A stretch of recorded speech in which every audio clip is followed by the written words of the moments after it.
your questions, comments, wagers. Give us a reason. Sleeper fantasy play, your best alternative line, whatever you have. Text the round robin 757-354-5517.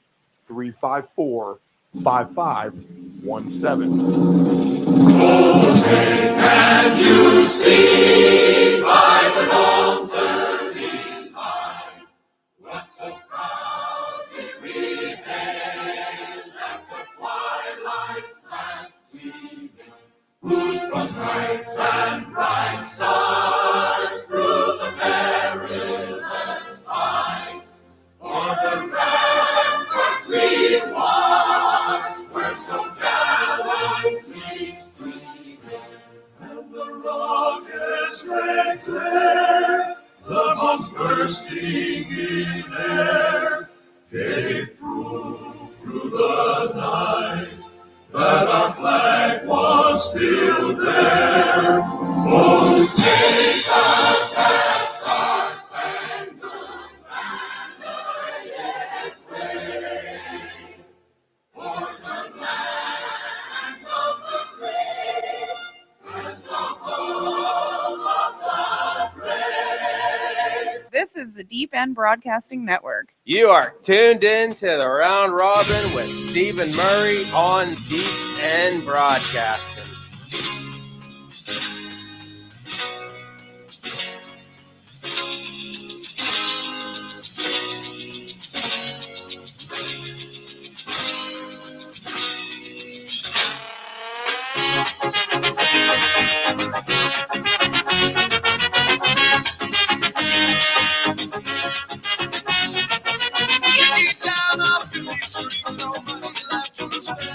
Still singing Bible night before my praises on the bed. Way up ahead, I see the crowd flashing through the lights. I'd rather see the college outside. The gentle Sunday morning tones of the Pie Tasters here late on the East Coast Sunday morning, August the 18th, 2024. It is just after 11 a.m. Eastern Standard Time. I am Stephen Murray, Nephew Dave in the house as well. Nephew Dave, good morning. Good morning. Broadcasting from the lovely Virginia Beach, Virginia, the United States of America. This is the Round Robin, your show on every wagering angle available in the National Football League. A little bit of a preseason edition. Usually we'll come on, every week during the regular season, we will be on at 7 a.m. Eastern Standard Time, all the way up usually until about 10:30, 11, and even some days, Dave, 11:30 as we get closer to kickoff. There's just so much to go through on the morning when it comes to every angle possible to wager on every possible game. And we don't even get to even touch that, but we try our best that we can. So you get lots of content for that all season long, and with great success the last couple of years as well. Preseason-wise, here we are into week 2 of the NFL preseason. Things starting to take shape a little bit more. We got some better numbers than what we've had out in the last few weeks as far as availability of some things being offered. And it's time to start to take a look at that. Obviously, the key thing is injury. You don't want to, J.J. McCarthy, Rookie of the Year tickets. Sorry, you've already lost your ticket. So you got to keep all that stuff in mind with injuries. But, I know we like to dabble a little bit here and there on the division odds, what it may be, teams you're feeling like could be in the playoffs. You want to get ahead of the curve anyway when it comes to that regard, and when you get a number that changes on you, et cetera, et cetera. So we'll start to look at everything, Dave. How about that? All right. We also have Dave Del Grande with Field Level Media. He is a senior analyst at Stat Factor. He is Mr. Fantasy himself. Won his league last year, just like Nephew Dave and the Ant-Man both have. The Ant-Man, Dave, may be in studio at some point here as well. That'd be a treat for us. That would be a treat for us and the listeners. But Dave Del Grande, I will tell you this, a great conversation with him. Usually what we'll do is we'll start with some topics, and then we'll get into the numbers And that's exactly the protocol we did today. I know we've been feeling out fantasy and some stuff like that here the last couple of weeks. We'll get more into numbers today for the season, and then we'll apply some fantasy to that as well. All right, Dave, your thoughts right now, weeks preseason NFL 2 in the NFL, just overall. What do you got? Well, Steve, the one team that I'll just come out here that we're going to talk about here, maybe within some of these numbers that we look at. I like what the Bears have done so far. I mean, it's only preseason, and we really can't take too much from that. We stressed that and the injuries and all that. But Williams, he looks good in the playing time that he's getting. And then Odunze, I really liked him in college. And I think he's going to be, something to look out for too. Maybe even, He found him in the back of the end zone yesterday. Yep. But he was not able to tiptoe it in. Yeah, that's little things that he's going to have to work on. He's a rookie. That should have been a touchdown. But he did. It was still hard. He Yeah. wasn't easy. He was bottled up in that corner. Tough throw on the run, bottled up in the corner. But I think, once he gets the understanding and a couple games under his belt, somebody that you could maybe find in later round fantasy as well, I think. So we'll see what they do. I think they're going to be teams that score. We'll talk about that, I'm sure. And you're going to get probably some nice numbers along with them because it is the Bears. But other than that, Steve, everything is. I love a wagering show that comes right out, Dave, and talks Chicago Bears football right off the bat. Well, it's going to be a bit of a sleeper, I think. Right. Not many people are thinking it. So everything else, Steve, has been kind of. I think people want to believe and can't believe that they're wanting to believe in the Bears. But yeah, I think you're onto something there. They could definitely be better. They have to be better than what they were. Right. And Caleb has looked fantastic back there running around. So well, you put that really well, Steve. You're sitting here thinking, am I really thinking about the Bears right now? Am I thinking about Bears it's the players? division. It's just by proxy in that division. Right. It's just going to be hard. We'll see what they do, Steve. But they might be detrimental to the Lions at the end of the day. There could be some hard fought games there. You never know injury wise how things may break out. Again, that'll be a fun division this year, I think, Steve. Other than that, battle of the guys trying to get roster spots yesterday. A couple low scoring games, a couple games with points. So we got one left, and we'll see, how these coaches kind of approach it. But we're getting pretty close. How about some fantasy advice right off the bat? Brandon Aubrey, kicker for the Dallas Cowboys, 66-yard field goal. It is indoors, but you got to look at his kicking environment down there in Dallas. That team may leave some points on the field as far as touchdowns go, and they are going to score touchdowns. So I think plenty of opportunity, especially if the kid can kick it from 66 yards and into the net. It's not like he barely crossed right the crossbar. He had a little bit to carry on that as well. You know what I'll do week one, Steve, is I'll remember what you just said, and I'll give them a little love when we do some kicker props. I know it's tough for you as a Washington fan. Okay. All right, so let's get to it. Let's look at some numbers. That's what we're here for. I'm going to start here, and me and Del Grande will get into a lot of these as well. But this is one that I'll follow up with him about. But right off the bat, Dave, I'm going to go to a scoring special all the way down the list from what I'm looking at the sports book. So it's all the way down at the end. And we have the team to score the most points in the NFL 2024-2025. Now, I get it. I say it myself. We have a couple weeks. Could have injuries. This bet could go sideways right off the bat. So it could be wasted money. But if I'm going to just put something down for the sake of putting it down, I guess these numbers are pretty firm. I don't want them to move at all, to be honest. So maybe willing to take the chance here. This team's in the house already, week number 2 as well. I don't think they're going to play anyone in week number 3. So I'm going to take a look at this one. But I'm looking at the Houston Texans to be the highest scoring team potentially in the NFL And right now they are the 11th choice overall on the list.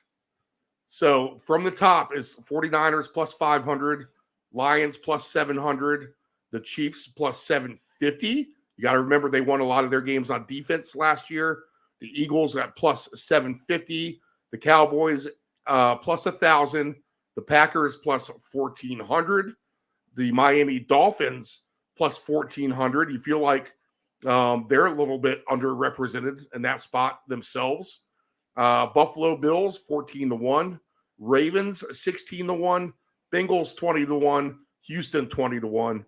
So technically tied for 10th with the Bengals are the Texans, and also 20-1 are the Jets. After that, Rams look nice at 25-1. Jacksonville, maybe they just throw the ball all the time now since they both feel like they're both on the way out of town. So Jacksonville 36-1. Is this the Ant-Man? Good early afternoon. Look at this. All right. So all you viewers and listeners, you get the pleasure of getting the Ant-Man on here with Nephew Dave and myself as well. All right, Ant-Man, look, I'm just asking Dave this question. I'll let you think about it. You can answer this after he answers, but I just kind of gave the list for the teams that we are looking at to potentially score the most points in 2024, 2025. I won't go down the odds for you again, but you can look them up maybe as Dave is kind of giving off his answer. To me, I like the Texans at 20-1 overall on that market. Nephew Dave, anything sticking out to you here? So I have the Texans at 20-1. I could definitely get down with that. Another team that I would look at, would be the Miami Dolphins. You're getting a 10-1 number for me. Chiefs over here are 11-1 for me. But I tell you what, Interesting. That's a good wide number there. That's a good number for them. But I just, they're going to be good. But I see other teams scoring, some more points. Maybe the Chiefs kind of grind it out again with their defense. I have the Eagles at 10-1. Figure that's going to be a pretty good offense as well. So that would be something I definitely look at. And Steve, you have the much, much better number with the Rams. I have them at 12-1, way up this list. So if you feel good about that, I would definitely take your number. Yeah, that's almost double. In fact, that's crazy. All right, so that's a good experiment already about how these different books have so many different numbers. So, yeah, do your homework. I'll have to do a little bit of that myself, to be honest. Where do you guys get these numbers at? I'm on FanDuel right now looking at it. I have no idea where I'm looking. Yeah, so if you go across the top of that one, FanDuel, if you go up to, if you see where it says games week 1, Super Bowl, go all the way to the end at scoring specials, and you got to scroll down to the second list. Regular season points specials. Is that what I'm looking at? Scoring specials. Wow. Yes. Yep. That's it. San Fran at 5, Detroit 7, Kansas. Wow. It's interesting that Dallas is 10-1, knowing that they were actually. Did you guys actually look up what it was last year? So the Cowboys actually have almost obliterated everyone else by about 17 points. I do not know what it was last year. I'm sure we looked at The Cowboys but I'm had sure I don't recall. Yeah, it was the Cowboys, the Dolphins. Yeah, the Cowboys, Dolphins, Niners, Ravens, and Lions. Then Bills, Eagles, Rams, Saints, Browns. So I'm let's see. The Texans at 20-1. I mean, tell me why they can't be the number one scoring offense. Well, think about that division. There should be a higher scoring division. I mean, do you see headlines about the Titans, Jaguars, or Colts defenses? I don't completely. In fact, no. If we look at the opposite end of the spectrum, where it's the team to concede the most regular season points, they're all towards the teams to concede the most. We'll go over that list in a second. But I like Houston 20-1, right? I think that's a good fun season bet if you're going to take one team and try to run it. just looking at it for the first time, I 100% support Houston. I love the fact that the Dolphins are still 14-1, and the Rams being 25-1. Those are the three teams that I'm intrigued on. The Chiefs, I mean, sure, but they're not really a good regular season team. They don't need to, they don't need to really light the fire until the postseason. Not worry about them. Detroit, I'm intrigued on, but I don't like the number at 7-1. And with everything going on with San Francisco at 5-1, that's the dumbest bet I've ever seen. Injuries too, as well. And I'll say this, if you just want to play it overall, and I'm talking about everyone out there listening, if you want to take two teams, like for example, Miami and the Texans, and then you really don't want to spend the amount of money you're going to invest on those two. Say you put $100 down to win $2,000 on the Texans, and then you put $100 to win $1,400 on the Dolphins. So either way, if one of those two hits, you're going to get at least $1,300 back. A good way to do like an insurance policy would be to take the Rams also at 25-1 and just put $10 on them. Because what that will do is if the Rams end up doing it, you'll still win $50. And instead of putting in $200, you only put in $210. So you're really just buying a good insurance ticket on another good team that can score points, and that can cover your losses at the end of the day. Anyway, if it breaks like that, and you'll at least feel good about yourself at the end of the season that you were smart enough to do some sort of an insurance policy. So spend that extra $10, the moral of the story, to back up your two big plays. Right? Agree, Anthony? Oh, I agree. You see that in NASCAR every week. We kind of end up doing that, to be honest. So. Yeah. So when I look at this, Houston was your big one. So Miami's my big one. So I'm going to put my 100 on Miami. Then Houston, maybe I'll put 70 on Houston. And I see the Rams at 25-1. Maybe I'll throw 30 on just for fun. Yeah. There you go. Good way to structure that as well. Absolutely. All right, let's look at the other end of the spectrum, boys. And it's interesting, too, because when you actually look at the teams to score the most points, you can actually kind of still make a case for a lot of the teams. Like, okay, yeah, the Bills somehow, just because they have Josh Allen, or the Ravens, just because, they could be somehow, Ravenistic again and score a lot of points, Lamar Jackson style, before they fold in the playoffs. Or the Packers, right? So if you look at the other list, and the teams to score or to allow the most, it's a little bit trickier. Like the Cardinals are the favorite at just plus 450.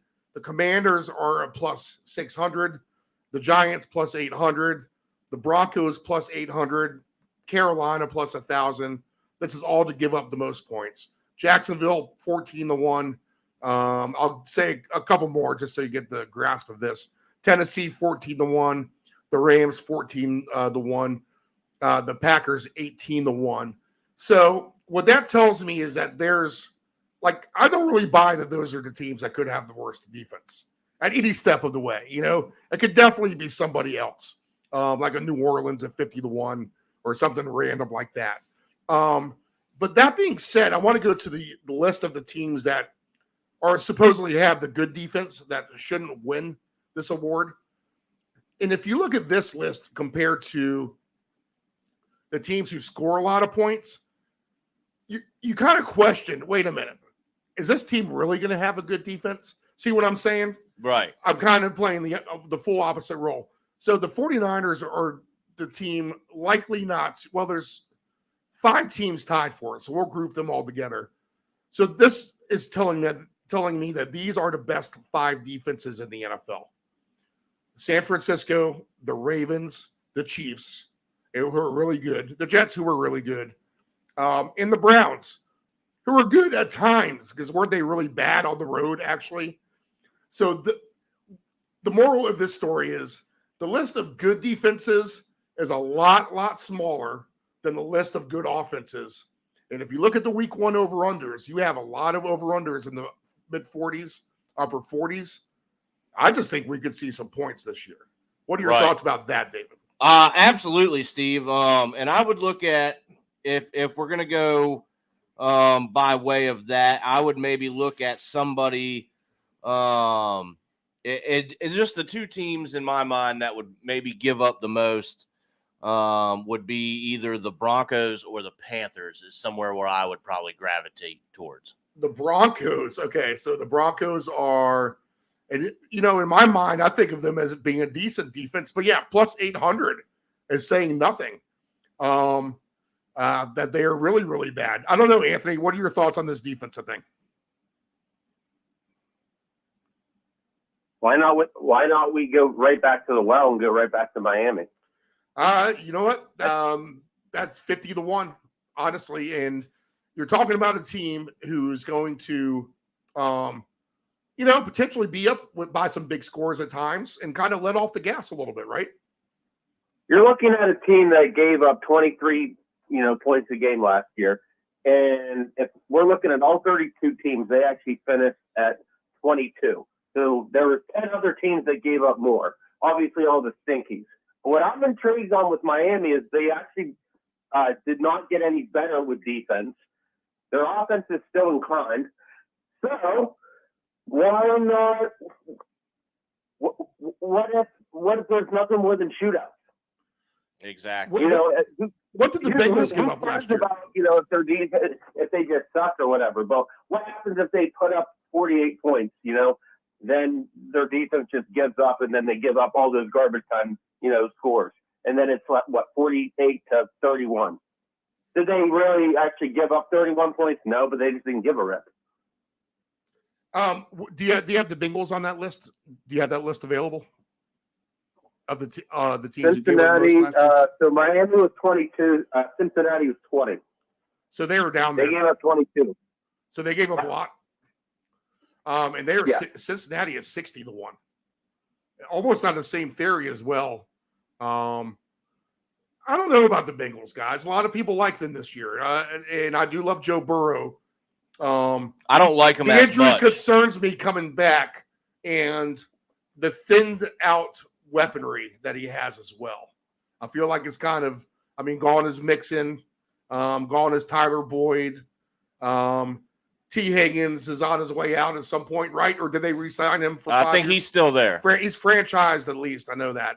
But they still have to do the contract with Chase as well. So something about the Bengals sits off with me. So I can see it as 60-1 that they could be somehow the worst defense. That's interesting. Especially with I'm avoiding all AFC North teams just because it's that division, right? And then it's going to get colder, and because we all can see that stupid 14-10 game, and then the 13-10 game, and then the 7-16 game when they play the Steelers. I'm not touching any AFC North teams with any of these bets. All right, I'm going with high flying, offensive scoring, and blowouts. All right. Well, let's go ahead and move on over. And let's take a look at, do I want to do this one or not? I guess, I'm not ready to do this one. I think this is a team with the best record. I'd be more confident in the scoring one than I would with the best record. Absolutely. Right. Okay. All right. So let's see what else fun we can find here. In fact, I'll go all the way back up to this. Let's stick with the fun stuff. Let's go to the receiving props. And we'll start with the most regular season receiving yards by wide receiver. Your list as of right now. And I don't like this because it's already moved since I looked at it yesterday. But Tyreek Hill is your favorite at 6-1. Justin Jefferson is at plus 850. CeeDee Lamb is at plus 900. Jamar Chase at 10-1. St. Brown 12-1. AJ Brown is at 14-1. Garrett Wilson 18-1. Puka is at 27-1. Olave is at 29-1. Cooper Kupp 30-1. Drake London 32-1. Marvin Harrison Jr. 33-1. Devontae Adams 36-1. And then you start to trickle down into the Texans receivers, the Tampa guys, et cetera, et cetera, et cetera. Okay, Anthony, let's start with you. Who's going to get the most yards receiving wise? Probably Hill. I mean, probably Hill, as long as he doesn't get hurt. Well, I'm not going to play spoiler with Del Grande, but he completely agrees with that. David?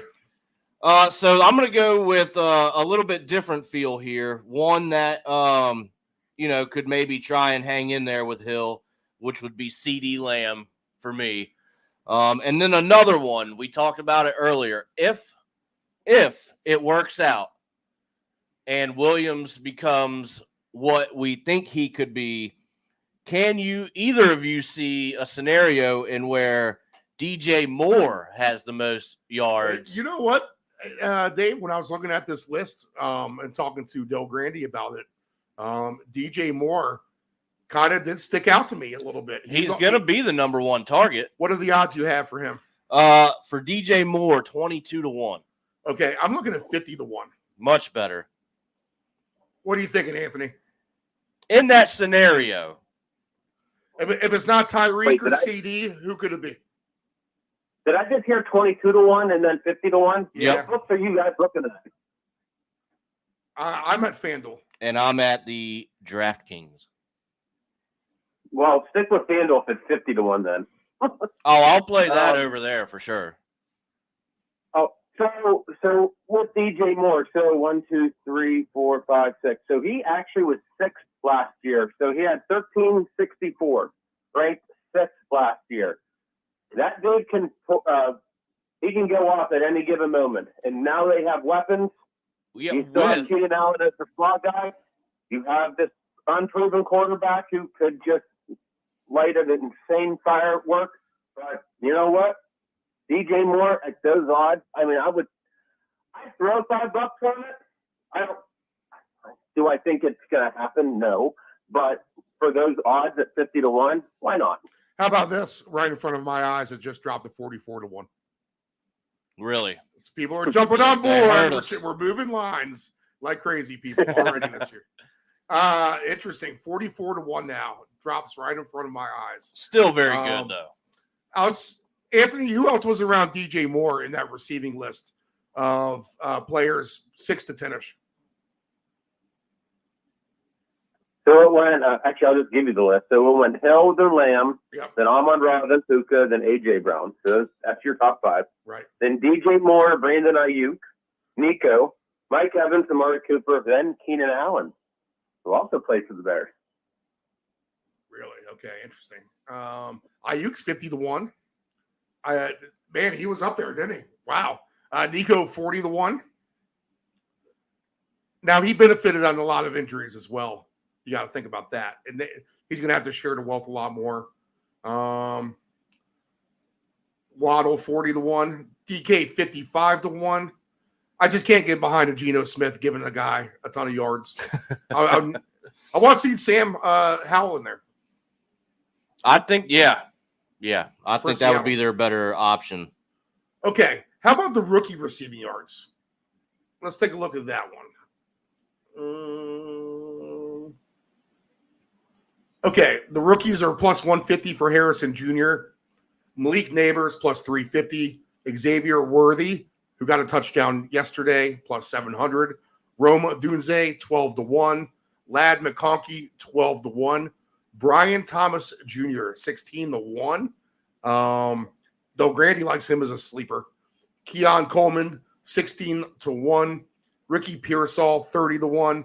Jalen Polk, 30-1. Xavier Leggett, 35-1. Jermaine Burton, 40-1. Adonai Mitchell, 40-1. Brock Bowers, 45-1. I think Bowers, to me, is interesting at 45-1. I know there's the other tight ends as well.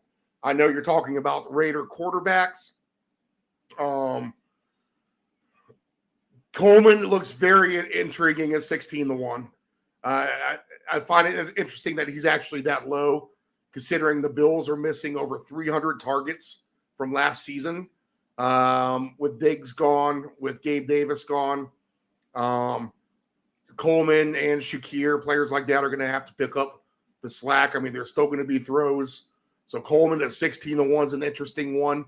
Jalen Polk, I think they have the wrong Patriot there. He's 30-1, and he's a good receiver. But the guy that has the separation for them is Javon Baker. He's a guy who's faster, who can get away. More like the Tyreek Hill kind of receiver. So 80-1 for him is kind of interesting in a weird way. Dave, you have any thoughts on this? So there's 4 of them that jump out at me right now. They're in, the top 6 over here on my list. Marvin Harrison Jr., of course. Malik Neighbors, if the Giants can somehow figure out a way to get him the ball, he could be a playmaker. Watching Worthy all those years at Texas, being an Oklahoma fan, dude, that kid, he can just flat out ball. He's a good receiver. And in the same breath, I could probably talk the same about Adunze. So I'm going to go with either of those. I have 8-1 for Worthy, which I like. And Adunze has a 14-1 number. Those are going to be the 2 that I give the heaviest look at because so that's a little better yeah, and Worthy has the better quarterback. Harrison Jr. is going to be great. I think we can all kind of get on that train, but Worthy has the better quarterback. He's on the better team. So I think he's going to be – Worthy's going to get single covered a lot more than Harrison will. Right, exactly. So I think it's going to be between those 2, and I think they're going to be pretty special players. All right, Anthony, what are your thoughts on this list? I'm going with the long shot. Give me Jermaine Burton all day for Cincinnati. Jermaine Burton on the long shot. Interesting. Where is he at? Guy who went to Georgia, then decided, screw that, I'm going to go to Alabama. Now he's playing with Joe Burrow with a very finicky wide receiver core. And Jamar Chase can't stay healthy, and T. Higgins can't manage his bank account. So what happens when one of those guys falls? Jermaine Burton flies in. Tyler Boyd is out. There's your long shot. 40-1. I like it. Jermaine Burton, leading a receiver for the rookies. All right, Anthony. That's a good reason to say this show exists. It's for the depths of the content of the Jermaine Burtons of the world. All right, I like it. All right, let's go to the passing props. For a rookie? Nah, we're going to go overall. Then we'll do the rookies. Overall, Stroud, 700 yards. Or plus 700. This is for passing yards. Plus 700. Mahomes plus 850. Dak, 10-1. Burrow, 11-1. Tua, 11-1. Goff at 13-1. Josh Allen, 16-1. And then you get to the Purdy's of the world, 20-1. Kirk Cousins, 20-1. Jordan Love, 20-1. Matthew Stafford, 20-1. Trevor Lawrence, 22-1. Aaron Rodgers, 25-1. Sam Darnold, 28-1. It's shocking to see Aaron Rodgers sandwiched between Trevor Lawrence and Sam Darnold, first of all. Justin Herbert, all the way down to 29-1. Of course, he has injury question marks right now. Kyler Murray, 30-1. Jalen Hurts, 30-1. Derek Carr, 31-1. Caleb Williams, 31-1. Baker's 33-1. Geno Smith, 37-1. I feel like these odds should be higher. Levis, 38-1. Deshaun Watson, all the way down, 44-1. Jaden Daniels, 50-1. Lamar Jackson, that's the respect he's getting in the passing world. 60-1 for him. Wow. Bryce Young, I mean, they're putting Lamar Jackson and Bryce Young both at 60-1. Russell Wilson, 65-1. Actually, 60-1 for him. Richardson, 65-1. Bo Nix, 80-1.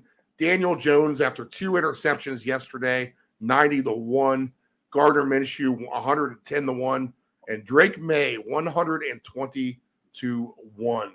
I'll let you start, Anthony. Where might you go on this long list of quarterbacks for the most passing yards? So Lamar Jackson was actually ranked 15th last year. 3,600 yards-ish. That's about 1,000 less yards than what Tua did. So he went. So it was. I'll just give you the top 5: Tua, Goff, Dak, Josh Allen, Purdy. So that's your top 5 in passing yards. Another thing I like to look at is games played. 17 games, 17. Brock Purdy, believe it or not, actually only was 400 yards behind everyone. He played one less game. So another thing, when you look at this thing, it's not just, which guy's going to throw the most, most yards. What happens if the one team has the number 1 seed already locked up and then they rest their guy? Right. Good point. Got to put that. Yeah, you got to think about that as well. CJ Stroud. Actually, I'm just going to go to the top 10 or from 6 to 10. Mahomes, Love, Stroud, Baker, then Trevor Lawrence. Jalen Hurts was actually number 14, and he played all 17 games. Let me get to these numbers. So who do we have? What? Stroud at 7, Mahomes 8. No. Dak no. Joe no. Tua. I mean, sorry that I'm a biased Miami guy right now, but Tua at 11-1. That's not bad. But if we're really looking at an insane long shot, and I'm totally okay with full disagreement here. What's Deshaun Watson's odds again? Who, Deshaun Watson? Yeah. 44? Yeah. Hypothetically, what if Deshaun decides to, do what he did in Houston with Amari Cooper now, Jerry Jeudy now, Njoku, hopefully he's okay. Whether Chubb comes back or not, I don't care. What if, like I said, what if Deshaun is the reason why Cleveland's paid all that money for him? I like Cleveland this year. They're an interesting team to me, especially in that division. The more preseason I watch of Pittsburgh, not having a Brandon Ayuk, the worse it's getting in that regard. Something tells me I just don't trust the Ravens all the way, especially to get to over 11.5 wins. And Cincinnati's on the rebound. Yeah, it's a tough division, but Cleveland handled Cincinnati decently here in recent years. So it almost seems like they have their number. They have maybe all around, as far as like line play and unit play, they might have the most balanced team of any. And really, it is all just dependent on the quarterback. So if Deshaun Watson stays healthy, and let's face it, it's not like every year your team's going to have to go run through 4 quarterbacks like they did last year, right? Going all the way down to Flacco, pulling him off the scrap heap at the end of the day. At some point, your luck's going to break right, and you're going to have to be able to play your starter for the whole season. So I do like that angle, Anthony, at 44-1 overall. Dave, what are you looking at here? So I'm going to look at CJ Stroud to move up that list quite a bit. I think they maybe air it out a little bit more. That's what I'm worried about, is he's just going to end up getting 1,000 more yards than what he had last year. Right. And then everybody can cancel it. Here's one I'm going to look at, and but they could be in a sitting situation as well at the end of the season if they're that good. Right, absolutely. I mean he's going to be resting number 1. I mean, they're not going to play him if it doesn't matter. Right. But here's one that I'm really intrigued about with a 28-1 number. And, we're going to go back to that that I guess that I apparently really like right now. I looked at the Bears running back room. Pretty decent, but I could definitely see them throwing the ball more. If these receivers and this quarterback, if he ends up working out and they get together and get in sync, Caleb Williams at 28-1 could really start airing this thing out. And I think he might not get the most, but I think you could probably see him somewhere, right between the 4 to 7 number, I would want to say.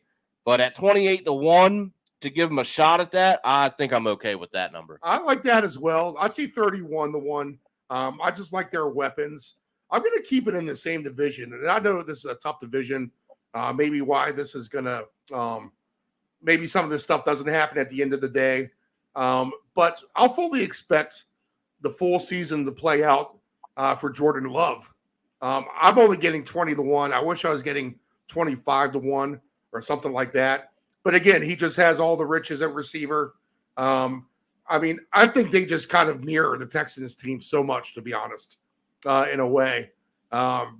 And just anyone could be scoring at any time. So a lot of that's going to go with Jordan Love. He's going to be able to throw the ball out of the backfield to Jacobs as well.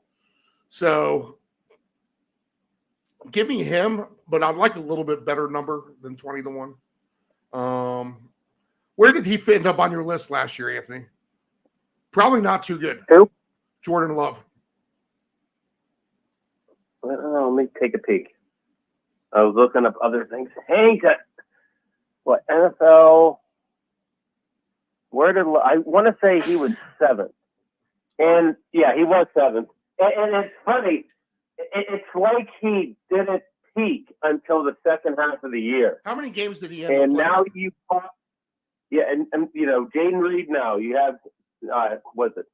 Tivian, what is his name? X, whatever his name is. You have Dubs. You have. Can Watson stay healthy? You still have those 2 tight ends.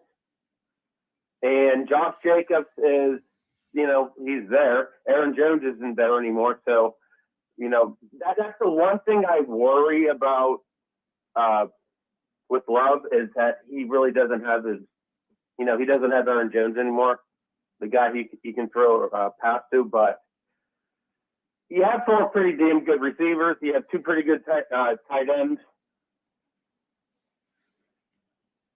They all stay healthy. You're looking at shootouts. Why can't Jordan Love finish number 1?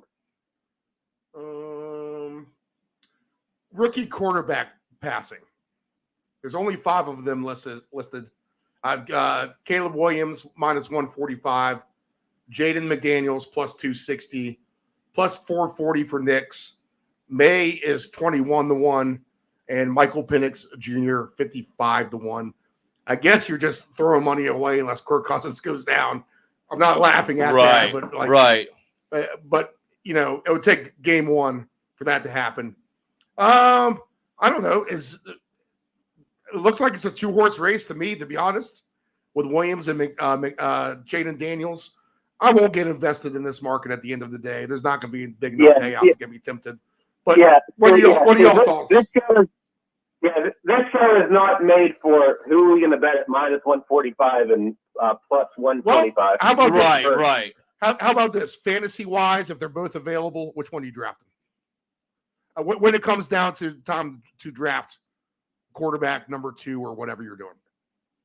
If I'm going with a rookie quarterback for fantasy, I'm going with Daniels. Because I like the fact that Cliff Kingsbury is back in Washington. I like the fact that this dude just balled out at Arizona. What? The Arizona State he played for before he went to LSU? Look up those highlights look up those highlights with him just throwing time to Brandon Ayuk. Arizona State. Yeah, Arizona State. Then he went to LSU. Yeah, just look up his highlights when he was at Arizona State. I love this kid. I can't believe I actually didn't even notice it sooner.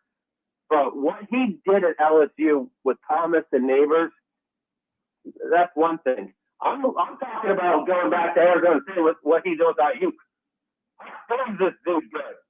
And if the stupid football can actually get their house together, you're looking at a pretty damn good team and a nice 5th round player of Terry McLaurin, who's dropping to now. I'm looking at average draft position at 62. Can't wait to get him in the 5th round. David, I'm gonna go with Daniels as well. I think that you know, if they get this offense clicking, they can utilize his legs as well, and he's got weapons all around him in the backfield, out wide. So I mean, so does Caleb Williams. I mean, it is a tough choice, but I'm gonna go with a little bit of bias that I have and say, you know, Jaden Daniels gets going he will be pretty dangerous. It makes sense with Caleb Williams because, number one draft pick, best guy since Andrew Luck, blah, blah, blah. Keenan Allen, DJ Moore, Cole Kmet, a stacked running back room. Sure, of course, but I'm not paying at minus what? What did he say? Minus 145? Yes. Hell no. All right, you guys are both idiots. Give me $1,000 on Drake May at 22-1 to win the passing prop yard total. I got two things. One question and one statement. Number one, and this is the most important thing. Steve, does Drake May play for the Patriots? Yes. Yeah, I thought so. Okay. If you're really looking to play the lottery, and like I said, if you're really looking to play the lottery, then just throw $5 on Penix and hope Kirk Cousins gets hurt. Right. I mean, other than that, we got to move on. And Drake May plays for the Patriots. We're good. All right, let's look at the running backs. And this would be for the most rushing yards. All right, we'll avoid the touchdowns for now.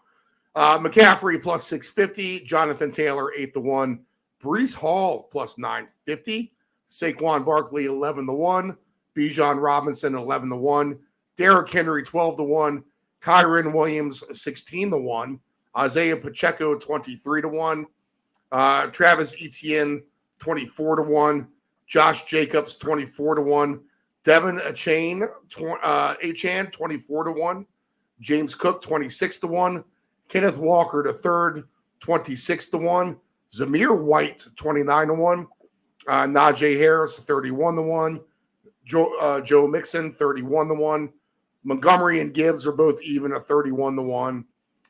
Then you get into the Rashad Whites of the world, 36-1. Ramondre Stevenson, 46-1. James Conner, 46-1.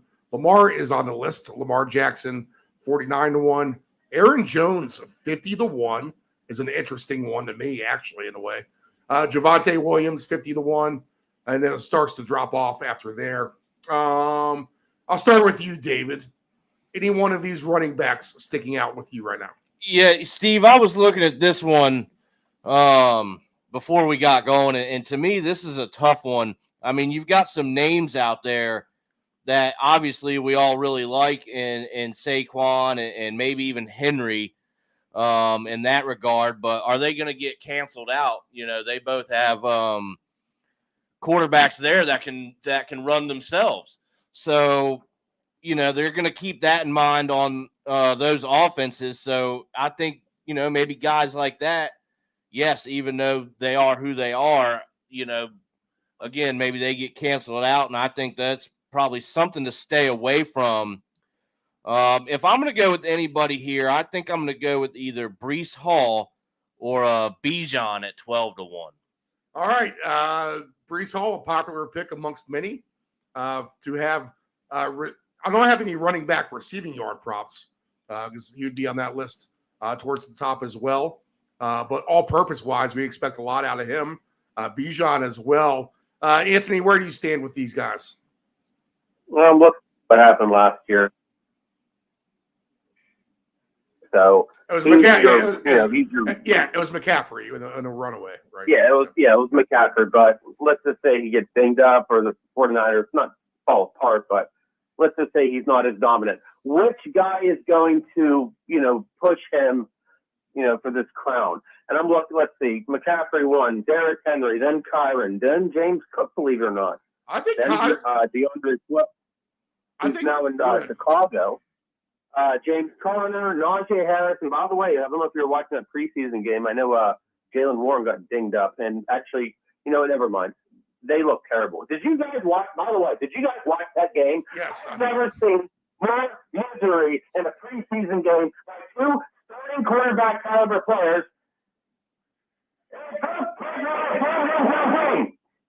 I took 2 naps during that game. To be honest.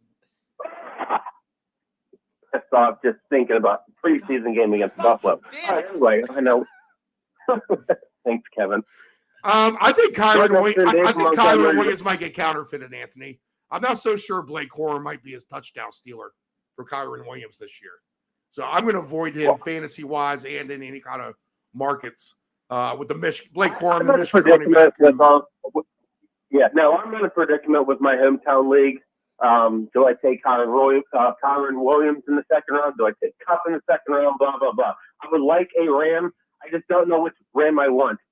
But with Kyron going 3, I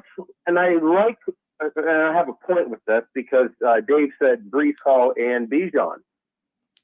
Breece Hall, of course he could, regardless if Rodgers stays healthy or not, because he was the team pretty much. It was him and Garrett Wilson. They were the team. But I'm intrigued on Bijan if Kirk stays healthy with Atlanta, because Arthur Smith didn't know how to use him. Cordell Patterson saw more snaps in Atlanta, I swear, half the time than Bijan. So Bijan at 11-1, I don't mind. Let's see, Henry at 12-1, Kyron, blah, blah, blah. James Cook at 26-1, though. That's what I'm kind of curious on. I like those odds. I'm curious on Isaiah Pacheco. I think he's going to get the bulk of the load again for Kansas City. I feel like he's a player who's getting better and better and better still. And his better and better was really good last year. And if he's getting better and better than that, then that's going to be really, really good. So, protect Mahomes a little bit. Let's let Pacheco run angry. 23-1 is a nice number there. The other one that's kind of interesting to me is Kenneth Walker III, to be honest. I'm not so sure this new coach isn't going to come in and say, you know what, we do have this trio of great receivers. I get it. But my quarterback's a little bit of a statue. I need to get this ball running a lot more again. And I think at times Kenneth Walker III was neglected, to be honest, in that scheme where they could have used him a lot more. A lot of his stats ended up being shocking to me on his somewhat lack of production compared to what he's capable of doing. And I think that just comes out of opportunity more than anything, not necessarily skill set. So at 26-1, and maybe, Dave, if you have better numbers on Walker III and Pacheco, tell me. But another guy I don't want to ignore, but I'm going to say this too, just to protect the quarterback a little bit. I mean, could you see the leading receiver in yards and the leading running back in yards both on the same team with Devin Achane, however you want to say it? I know he gets counterfeited at the end of the day by the Mosterts of the world at the goal line, but can't you see this guy running long runs at times and just by proxy of a dynamic offense and warm weather again, that he just has these fresh legs that just run up and down. I'll call it the Orange Bowl, although whatever they call that place now down in South Beach. So those three are interesting to me. What numbers do you have on those, Dave? For HN, I have 20-1. Yeah, too low. Okay. Walker 30-1. Better. Okay. And who was the other guy? Isaiah Pacheco. Oh, Pacheco. Yeah, his number wasn't as good as I would have liked it to have been. 25-1. That's better than the 23-1. So yeah, if I play that, I like to. I mean, it's all the difference in the world, people. Are you going to put down $100 to win 2,300? Or are you going to put it down to win 2,500? Right. Don't be lazy. Just click on the other app. Your thoughts on any of those, Anthony, at all? No. I'm just looking through everything. I'm actually excited because I'm going to probably take Pacheco in the third round of my league. And it's funny you say when he runs angry, that dude runs angry. He reminds. I'm not comparing completely, but he runs like Adrian Peterson. He's not like Adrian Peterson, but he runs like him. He just is pissed off. And the fact that he plays for the Chiefs, that's pretty good. All right, let's do one more. Go ahead, Anthony, if you're continuing. Just to finish up with these running backs, I'm still going to stick with James Cook. I just love this number and the fact that he finished 4th last year, even when Allen had Diggs and Gabe Davis, and he still finished 4th. What's going to happen when he doesn't have them? I just like this number too much. All right. Next week, what we'll do is we'll put together touchdown scores, 6 touchdown scores, 750-yard receivers, all in parlays. We'll come up with some nice tickets, try to get some nice payouts with stuff like that next week. We'll do one more for the sake of our discussion this week. This is the round robin. It is just before noon here on this Sunday, August the 18th, 2024. The replay is available right after we conclude. You can go to our YouTube channel and subscribe. Deep End 757 Broadcasting. That's DEEP END 757 Broadcasting. All that should be scrolling at the bottom of your screen. And at all times, our content available at deependbroadcasting.com. All right. And we have Dave Del Grande coming up next. Dave, of course, with Field Level Media, senior analyst at Stat Factor, covers the Golden State Warriors, big Oakland fan for many years, and a Bay Area genius and historian, as the man's been in media for longer than me, 40 years or so. So he brings in a good insight to our program every week as well. We'll go on right until about first pitch of the Major League Baseball today, and then we'll wrap things up for you. If you have any baseball plays, good luck on those. I have not liked the slate here the last week of baseball, so I'm not going to give you anything today in that regard. Let's see here. Most rookie rushing yards. I got Jonathan Brooks with Carolina at plus 210. Jaden Daniels with the Commanders plus 480. Trey Benson with the Cardinals at plus 650. Blake Corum 7-1 with the Rams. Braylon Allen 11-1 with the Jets. Where he's going to find carries. I mean, is he going to hurt Breece Hall? That's the question there. Caleb Williams is at 18-1. Bo Nix is at 16-1. Marshawn Lloyd 20-1. Jalen Wright, Lloyd with the Packers. Jalen Wright with the Dolphins. I mean, they're adding on to their running back core even more. 21-1. You have Ray Davis with the Bills. That's interesting. 20-1. Kamani Vidal, who could get the bulk of the load at the end of the day, maybe.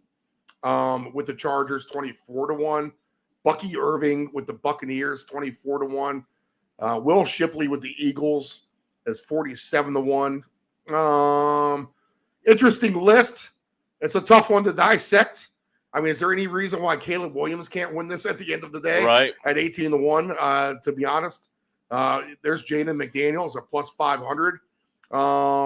So a quarterback very live here. Dave, I'll start with you. What are you going to maybe look at here? Well, Jonathan Brooks probably has the appropriate number there. Figure him to be the favorite. I would look at, for the numbers alone, if he can get golden, Jaden Daniels, like I said, in the scheme that they're probably going to want to run, he can run, so they're going to try and make that happen.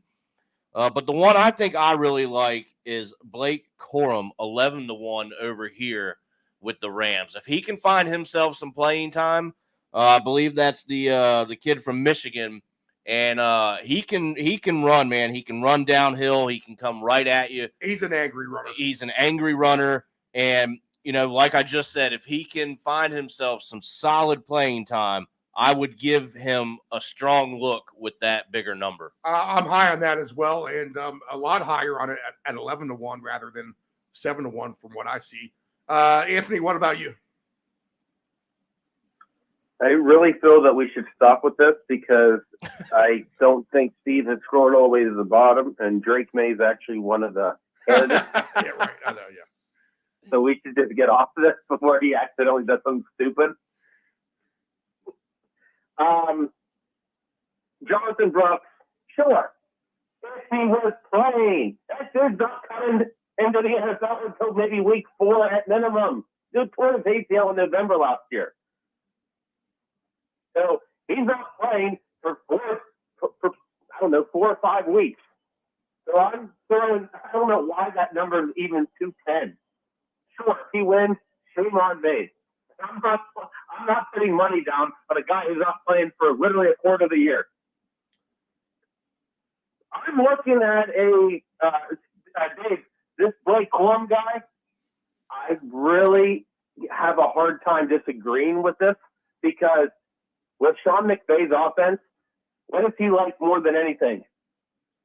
Benching the guy who did really good last year and then throwing a random rookie in. And if we all watched him play in Michigan, he was pretty good. He's a perfect fit. And I 100% see, well, I could see them be like, you know what, Kyle Williams, nah, you're good. Like Corum, you're up. I just don't like the 7-1 odds. I wish it was like 15 or 20. Yeah. Marshawn Lloyd, that just sucks. And that's another reason why I'm having this little argument in my head. Do I take Kyron Williams or do I take Blake Corum? Blah, blah, blah. Marshawn Lloyd, though, Green Bay. You know, Josh Jacobs is getting older. And all it takes is one little injury, and then Marshawn Lloyd is your overwhelming favorite. Lloyd is the one that I like the most right now. This Kamini Vidal guy, he's the Chargers guy, right? Yes. Let's see. Who do the Chargers have? Who do the Chargers have at running back who stays healthy? J.K. Dobbins. They got the Gus Boss. Well, he got hurt, but he's on their team. And J.K. Dobbins, right? That guy. Who's coming back from injury himself again.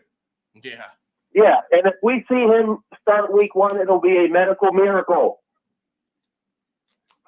So there you go, Vidal. I mean, I can't argue that, to be honest. You got a 50-1 over here on I like that. both of those. Do you really? Yeah. 50-1 on DraftKings. Vidal is Dave. When I come over in a bit, I might give you $10 for you to just do that right now. All right. I'll have to take a look at that too. All right. Yeah. So that's the moral of the story, guys. Is go ahead and shop your books to get the better numbers. All right, boys. We'll wrap that up for this week. We will continue with more next week. Like I said, we'll put some tickets together with touchdown scores, et cetera, et cetera. Anthony, thank you. Good job. Appreciate it. We'll see you in a bit. Sorry, Anthony. We cut you off. And nephew Dave, I appreciate you. Absolutely. Well. All right. So what we'll go ahead and do now is we'll pipe up Dave Del Grande. He is a columnist with Field Level Media, covers the Golden State Warriors, a senior analyst at Stat Factor, and Mr. Fantasy.com himself. So we'll go ahead and hit that up. We have 80 degrees, no humidity. I feel like we have some California weather here. What's going on out there weather-wise? Well, we're in our typical summer pattern, which means very overcast in the morning. I think of this in terms of visiting baseball teams. Now, this weekend, the Giants are playing the A's here, so there's no visiting teams. But the ones who have come to town, like the Braves were just here, I can imagine them waking up in the morning and looking outside and saying, oh, my goodness, this is the summertime, and it's cloudy, and it's kind of cool. Maybe that's a refreshing thing in some ways, but at the same time, you're in California, and man, I was thinking about walking around the ballpark or the beaches or whatever on the morning of a day game, and I can't even go out. So it's no sun out, and then by 11 o'clock or whatever, it's all burned off and the sun is out. It becomes a beautiful day. And then you really get to enjoy the evening baseball games because it's the perfect weather. It's 70 degrees, and I mean even in San Francisco, which is stereotypically is considered to be very cold and windy, this is a great time of year because the winds are down and the the temperature is up slightly at night. I would say, almost every pitch of a Giants Braves games this past week were, thrown between 60 and 70 degrees. So it must have been a very nice time to play. So in other words, right now, no sun, but I certainly expect it shortly after we're done talking. I wanted to start with other things besides football right off the bat. Let me just start there. Your Oakland A's. They're not going to win any trophy at the end of the season, but maybe if this was like an elementary school assembly, you might give them a certificate or superlative for a nice feisty little effort this season when, maybe a lot of people expected this team to be as bad as last year. Some good young talent. Obviously a team just kind of stuck in limbo as far as their future of where they're going to actually play baseball, right? But the A's have showed a little something this year, right? Oh, absolutely. But it's not a surprise to me because we've seen this time and time and time again. They completely destroy everything they had. They get rid of all their good players. They try to bring back some prospects to build for the future. They've generally been successful in that. And, they build back up to where they're, a playoff contender at least. And they did make several, playoff appearances last decade. And then it gets to the point where Matt Olson and Sean Murphy and Chapman and all their pitchers, they're all basically the same age because they were all acquired as prospects at the same age. And they all, it's their time for the big bucks, and they get rid of all of them. They might try to keep one of them, which has always been kind of foolish because you're not going anywhere with one star player. And that's exactly where we are today. That they've completely broken this thing down. They were terrible last year. This year, like you said, the only reason for optimism is that some of these younger guys are going to start playing more and we'll really get an opportunity to see how good they are. And they've been better at this early age than anyone could have expected. I mean, there was a couple of guys where you would have thought, all right, this guy was a high draft pick, or this was the big guy they got in the Olsen trade. You would expect some big things. But they've got 4 or 5 other guys where you would say, man, this guy looks like he's going to be a part of the A's future until they get to that point again where they have to sell everybody off. Now, this time might be different because that point is going to come about the time that they move to Las Vegas and move into this big stadium, nice stadium, and their revenues go way up. And so the question is that in 2028, when this is supposed to happen, will they then invest in this team, or will they again, tear it down and go through the same cycle and just become a money maker for the owner who has no interest in winning baseball? I gotta believe that it's going to be different this time around, but that's anybody's guess. And I would feel a lot more comfortable if now that once the stadium becomes a reality and 2028 can be etched in stone that they're leaving, I'd like to see them sold then so that the owner can make his big profit and then get some real baseball people involved with the team, because then at that point you're going to have what appears to be a nice nucleus of players, but you're going to have to build upon that with some free agent signings, and that's just where they've never been able to attract that kind of people because they've never been willing to spend that kind of money. So like I said, I'm not surprised that they're doing well because this is history repeating itself.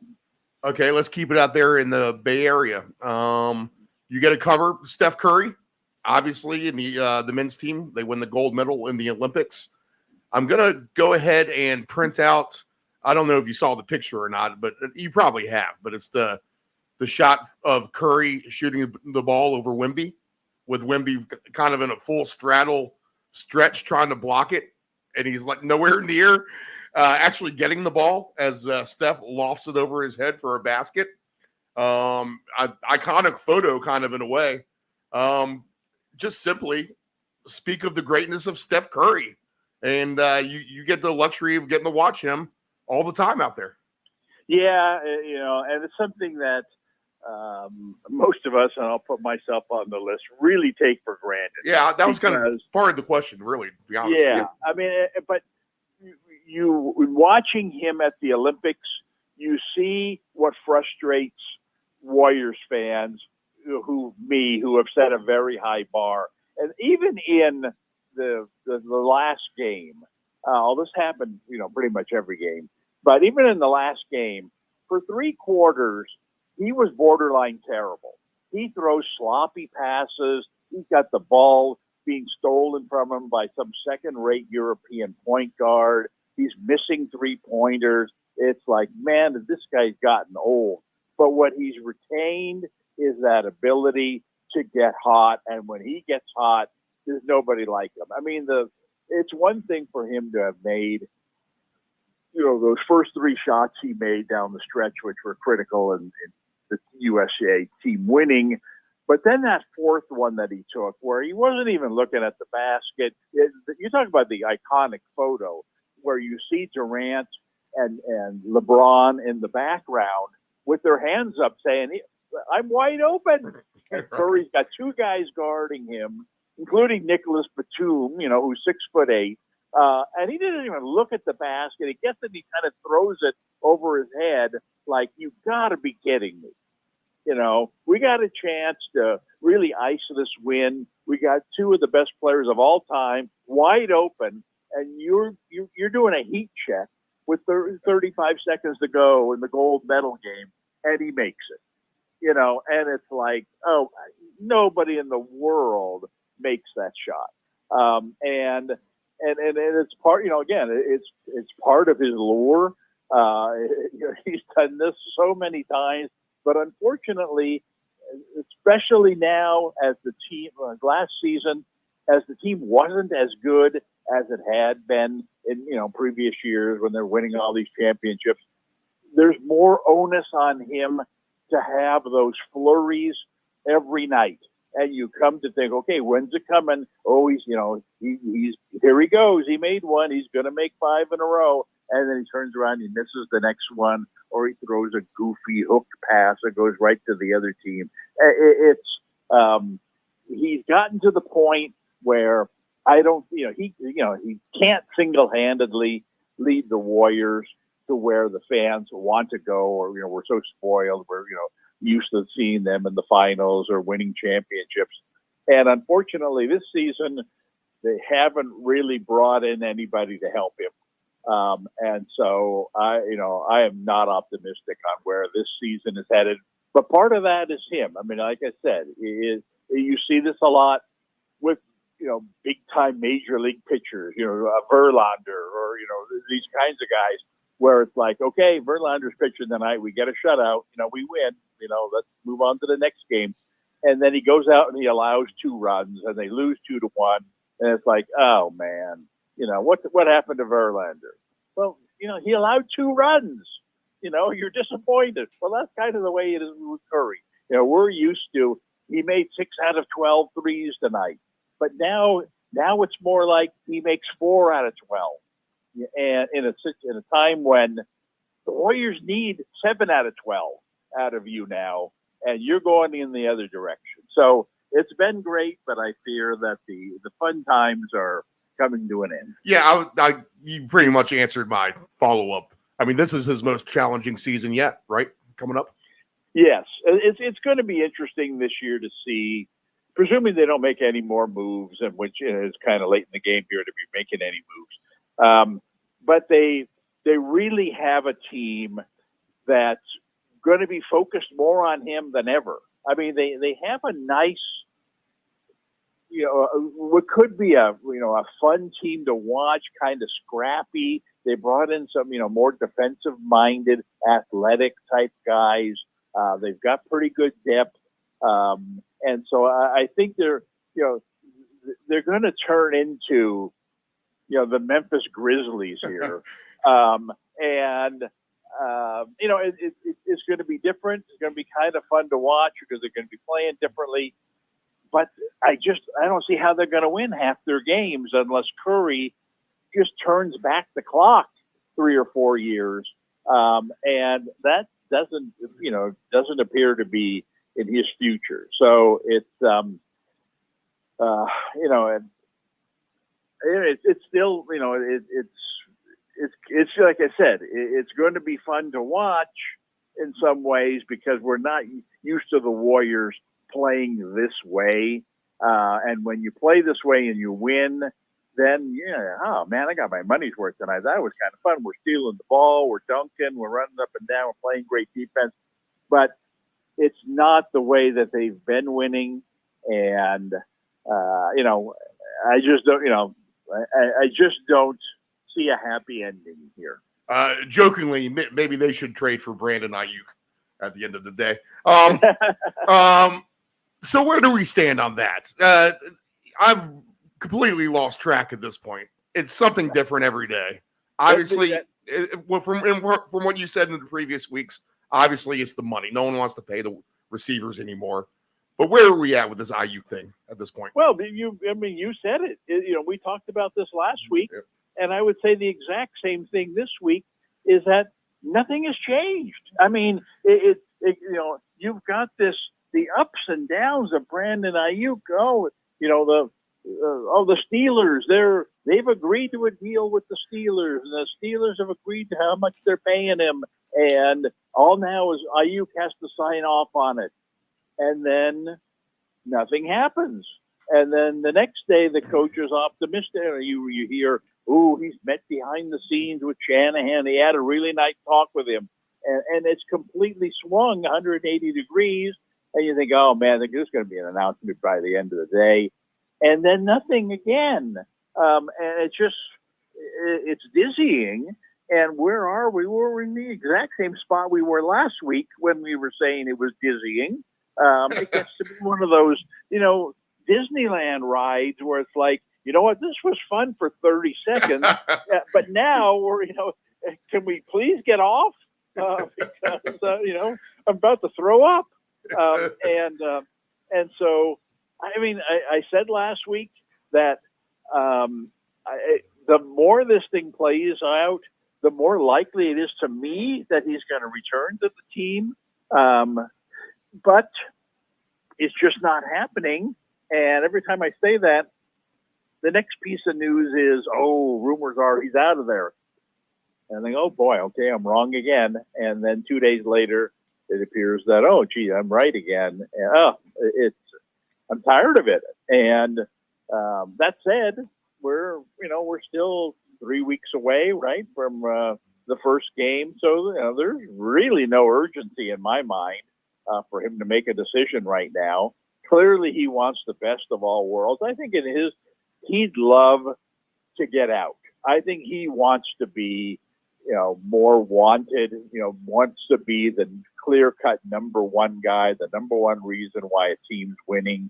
If he goes to Pittsburgh, or he wanted to go to Washington originally, that kind of tells you where his mind's at. Right. That he wants to be the star of the show on a team that might not be that good. Pittsburgh has been a team that he hasn't ruled out. I mean, some of these, Cleveland, who appeared to have a nice deal, all ready to go. He said no to them.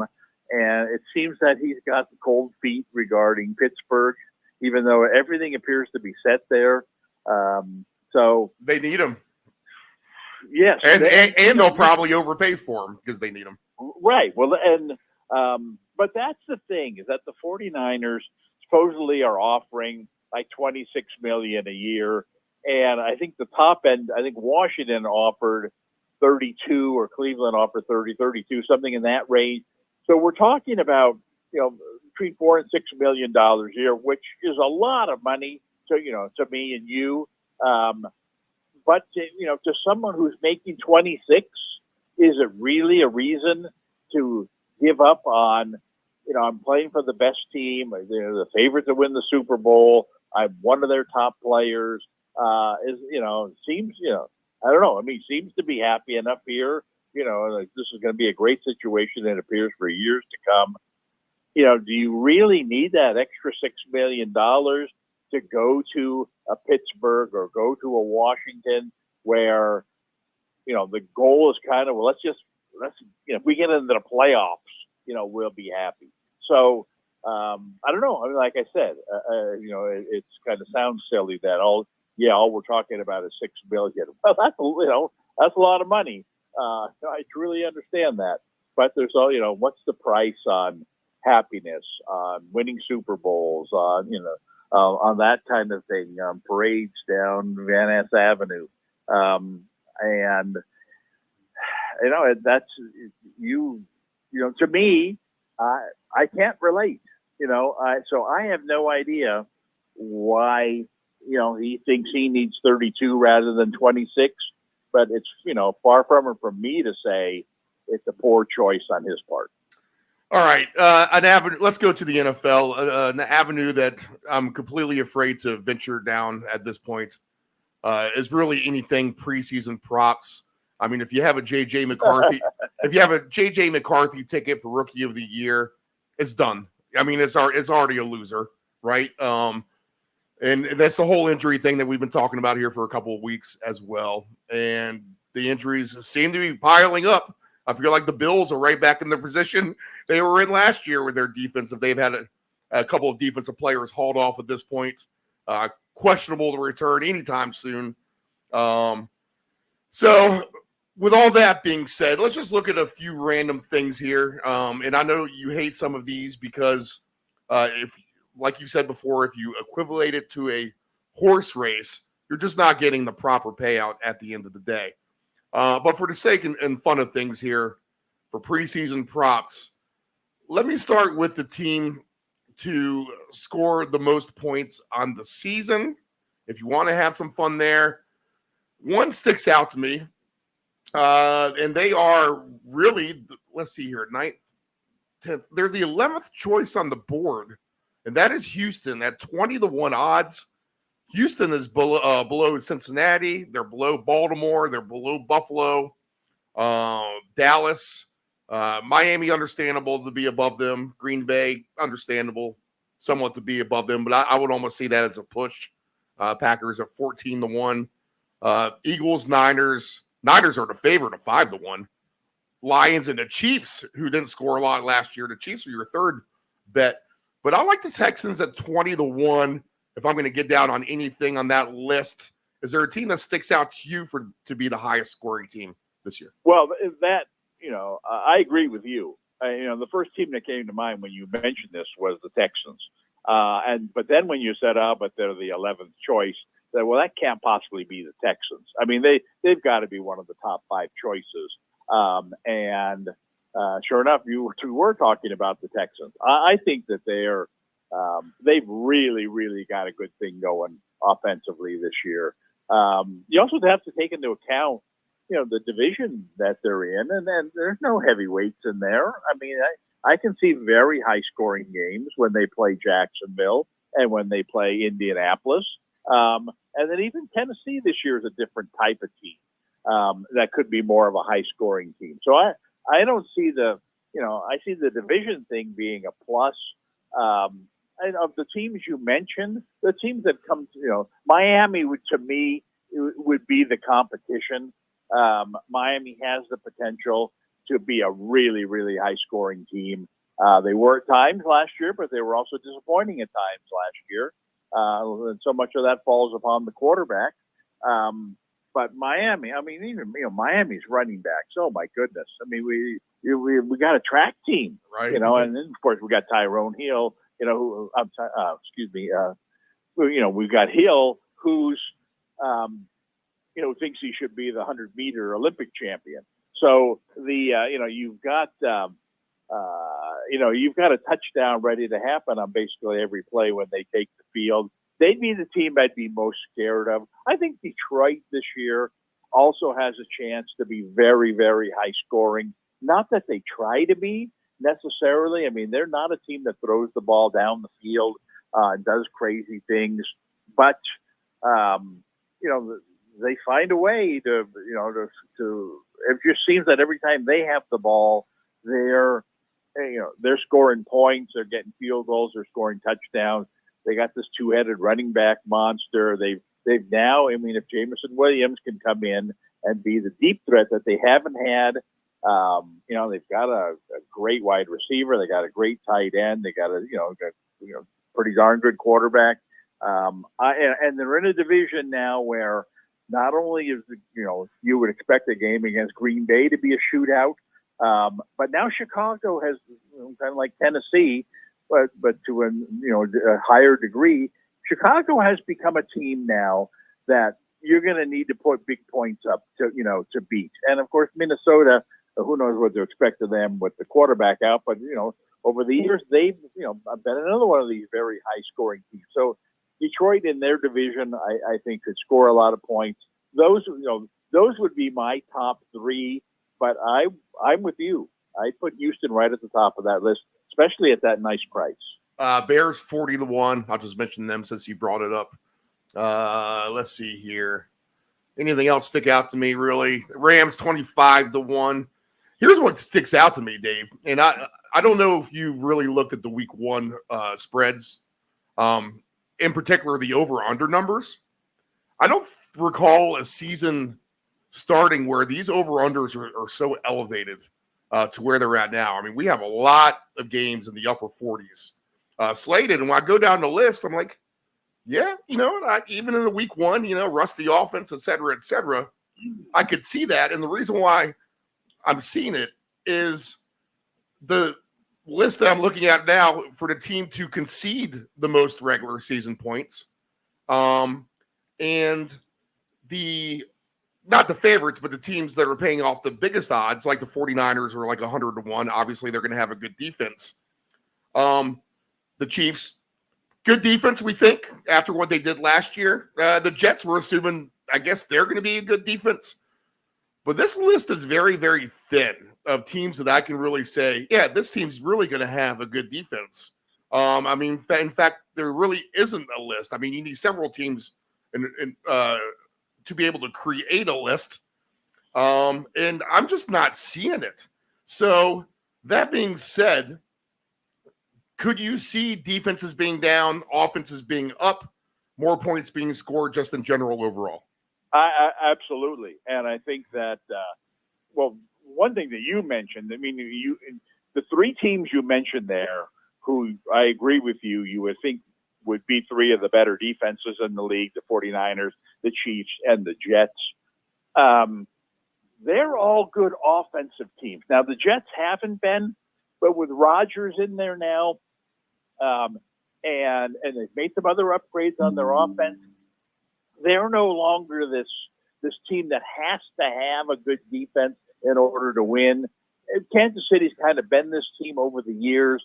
Kansas City will give up as many points as they can and still comfortably win. In other words, when they're scoring 27 points, they're going to give up 17. When they score 31 points, they'll give up 21. It's just kind of the nature of the game.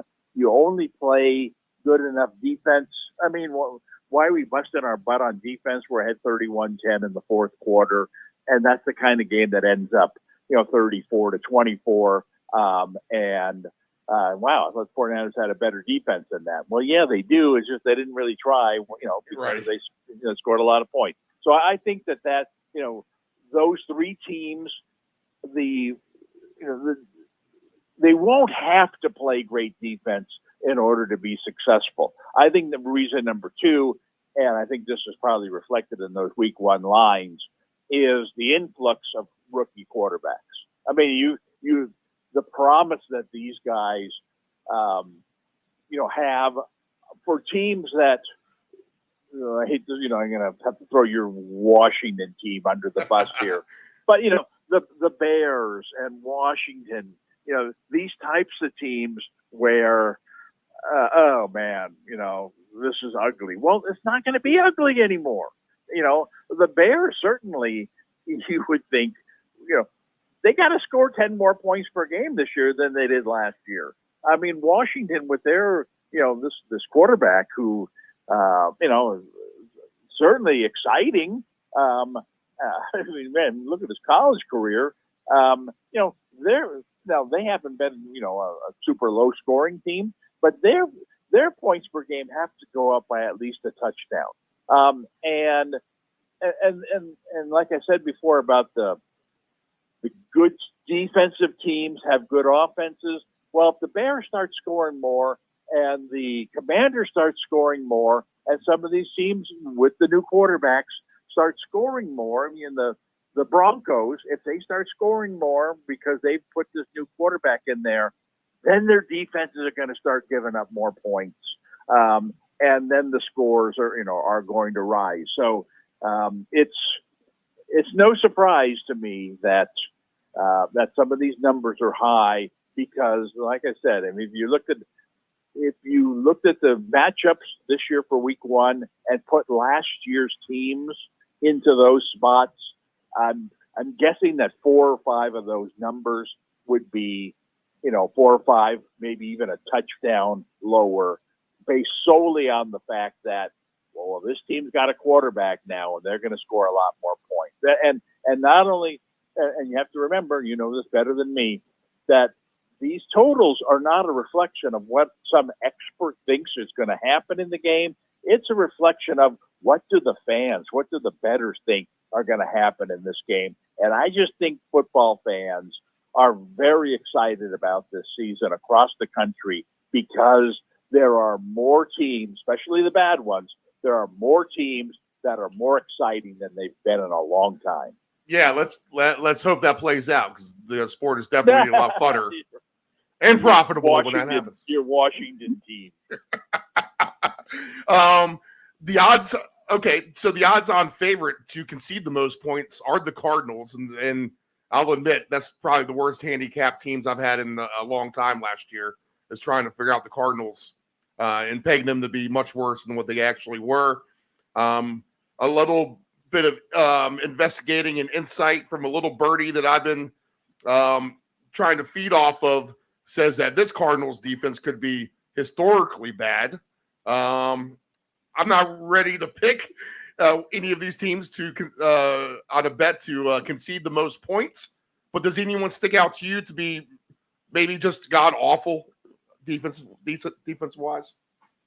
I don't know. I haven't really thought in those terms. Right. I don't think I struggle saying that the Cardinals are going to be this team, and a big reason why is the health of your quarterback. Like I said, when the worse you are offensively, it tends to be the better you are defensively because every possession is important. We don't have our quarterback, and so we're only going to score 20 points tops in this game, and we need to hold these guys to 20 or less. And not that every team can do that, but when you go and the other team, I mean, I think of the infamous Jets-Giants game last year, where the Giants basically went into that game and looked across the field and said, this team has no quarterback. There is no reason for us to take any chances. Let's just run it 3 times and punt because they're not, their offense is probably our best offense. And so when the other team's not going to score a lot of points, then you don't have to score a lot of points. And so you play more conservatively. And so a lot of this, like I said, if Kyler Murray gets injured again, then all of a sudden the Cardinals are not going to be the team that gives up the most points because all of a sudden the Cardinals aren't going to be a team capable of scoring a whole lot. And so when they play the 49ers and the 49ers are ahead of them 21-3 at halftime, there's no incentive for the 49ers to come out winging the ball in the second half. They'll run, they'll kick field goals, they'll end up scoring 30 points where they could have scored 40 or 45 if Murray were playing and Cardinals were scoring touchdowns. And this is, a big concern when you're trying to project which team is going to give up the most points. I think a lot of that has to, I think of Miami. If Miami is really rolling offensively, then they're going to give up a ton of points this year because they score very quickly, and you score quickly against someone, then they start thinking, oh my God, we need to get involved in this track meet. We need to come out winging against them. And even that game last year where they scored 70, yes, right? Yep. If I'm not mistaken, the Broncos scored in the 20s in that game.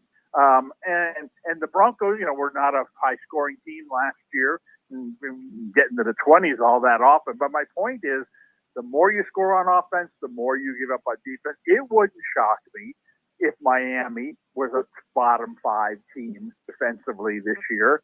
And that because they have bottom 5 personnel? Oh, I wouldn't necessarily say that. But they're going to have an offense that scores in the 30s and the 40s. And when you do, you're going to give up 20s and 30s. And in the long run, that's going to add up. Why wouldn't I say the same thing about Houston? I just think Houston's better defensively than Miami. And they have a defensive coach, too, as well, right? Yeah. And he's a good coach. And, I would think that Green Bay is another example of a team where Green Bay has the potential to score a ton of points this year.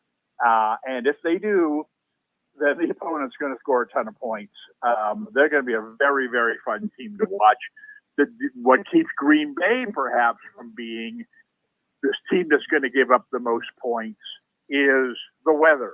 You have to consider the fact that a third of these games every year are going to be played in bad weather. Houston doesn't have to worry about that. Miami doesn't have to worry about that. So they're going to give up points all year. But Green Bay, once that weather turns bad and, they go through a stretch where they're at Chicago, and then they're at home for 2 in a row, then they go to Cleveland, and it's like, oh my God, will they ever see the sun? And, those games probably aren't going to be the same 35 to 31 games that they've been playing all season. Meanwhile, Miami's playing a game at home against New England, and, that's going to be another one of those 35 to 31 games because the weather's going to be nice and Miami's going to be able to score as many points as they want. So I would, if I were looking at this to play this, I would look at a team like Miami. 50 to 1. That's a good price. And just take a shot with a team like that again.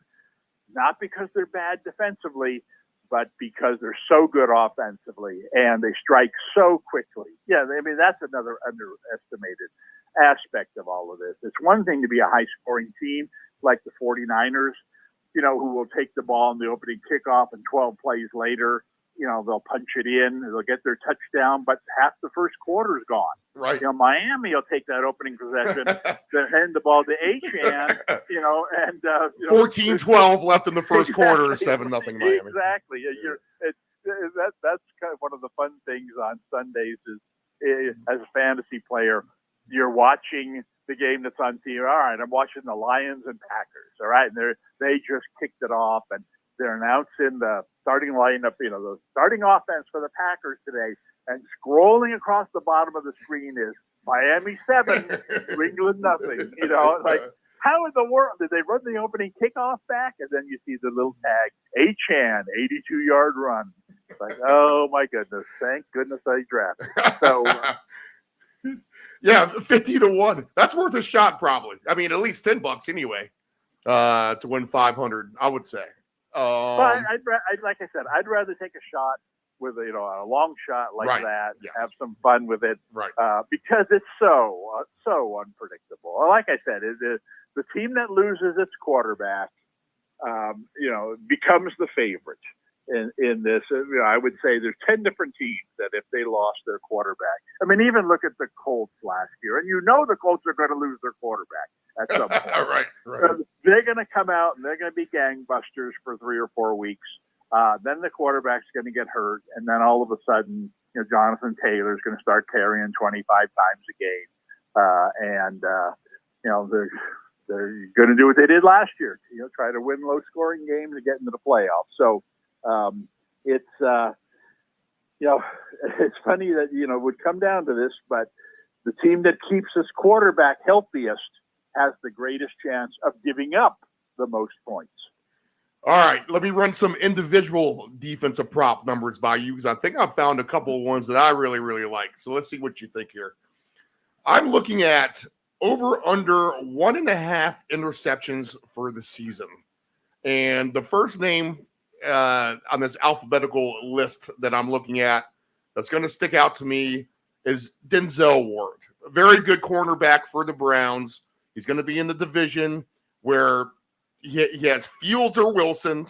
He has Lamar Jackson, who's not exactly throwing pinpoint accuracy himself. And Joe Burrow, just by proxy, is going to be throwing the ball a lot as well. And Ward will likely, be on Higgins or Jamar Chase with the opportunity to have an interception.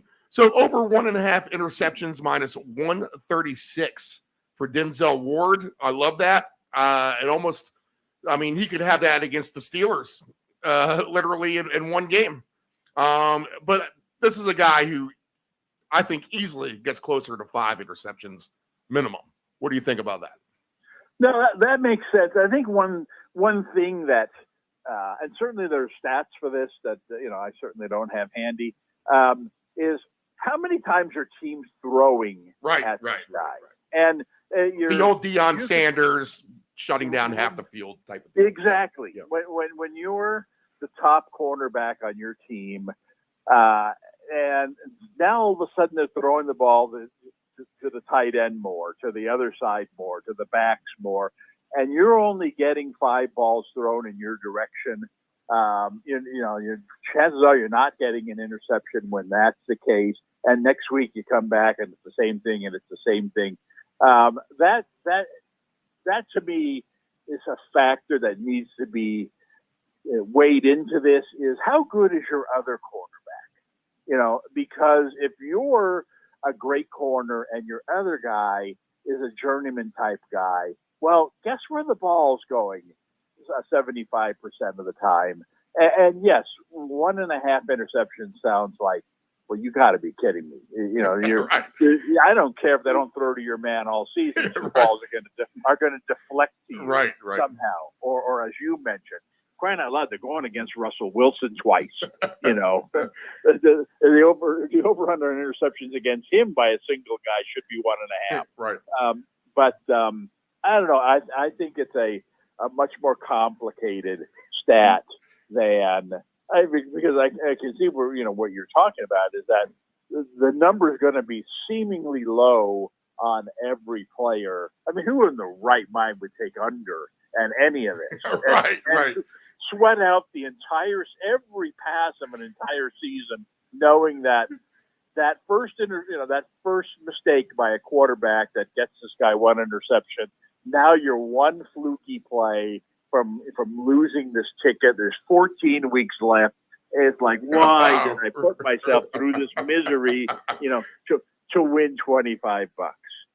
So that's this is not a category that entices me at all. Sauce Gardner plus 116 for over 1.5. His under is minus 148 under 1.5. But you're right. I mean, how often are teams going to throw his way? Well, like I said, it seems to me that part of the fun of having action like this going is it needs to be something fun to root for. When you've taken Miami at whatever you said they were 50-1 to allow the most points all season, you have a rooting interest, and every time the scroller comes across the bottom of the screen, all right, show me that whoever they're playing today, the Jets. Show me 7-0 Jets over Miami right now. Show me 14-7 now. Give me a shootout in that game. And it's a fun thing to root for. This thing where the interception thing, oh man, and where based on the odds here and the line, an interception isn't happening very often. So you if you're one of these people, every play, oh, come on, this is going to be the one. Throw it to my guy, throw it to an interception. And it doesn't happen. And it doesn't happen. And it doesn't happen. And it doesn't happen. It's, you get halfway through the season, he has no interceptions, and you're exhausted. And like I said, this isn't any fun. And so maybe there's money to be made there, but it's hard-earned money. And, that's not the funnest type of money to earn. Okay. All right, 10-4. I'll just mention one other one that I like, just because of the divisional situation, and this could be a higher scoring division as well, a lot of throwing. But I'll take Jair Alexander for Green Bay plus 124 over 1.5. Let's see here. How about I'll throw one sack prop at you. Your boy on the Raiders, Max Crosby. 11.5 sacks is his over-under. Does that seem about right? A little low? Well, again, you think, all right, so if it's 11.5, they're projecting less than 1 per game. So think about that. And so every single game the Raiders play this year, here's the prop. Will he have 1 sack or, yes or no? Well, you would take yes every game. And you would think you'd come out a winner at the end. And if he does have 1, a majority of the time, even just 1 9 times, well, that gets you within 2.5 of this total that you got there with just 1 sack, in half his games. Well, it's like, that's bare minimum. And he's going to have 1 where he has a sack and a half. He's going to have a couple where he's had 2. I find it hard to believe that there's going to be 8 games this year where he doesn't have any. When you break it down to on a game-by-game basis, I think so. I take it. Rookie receiving yards.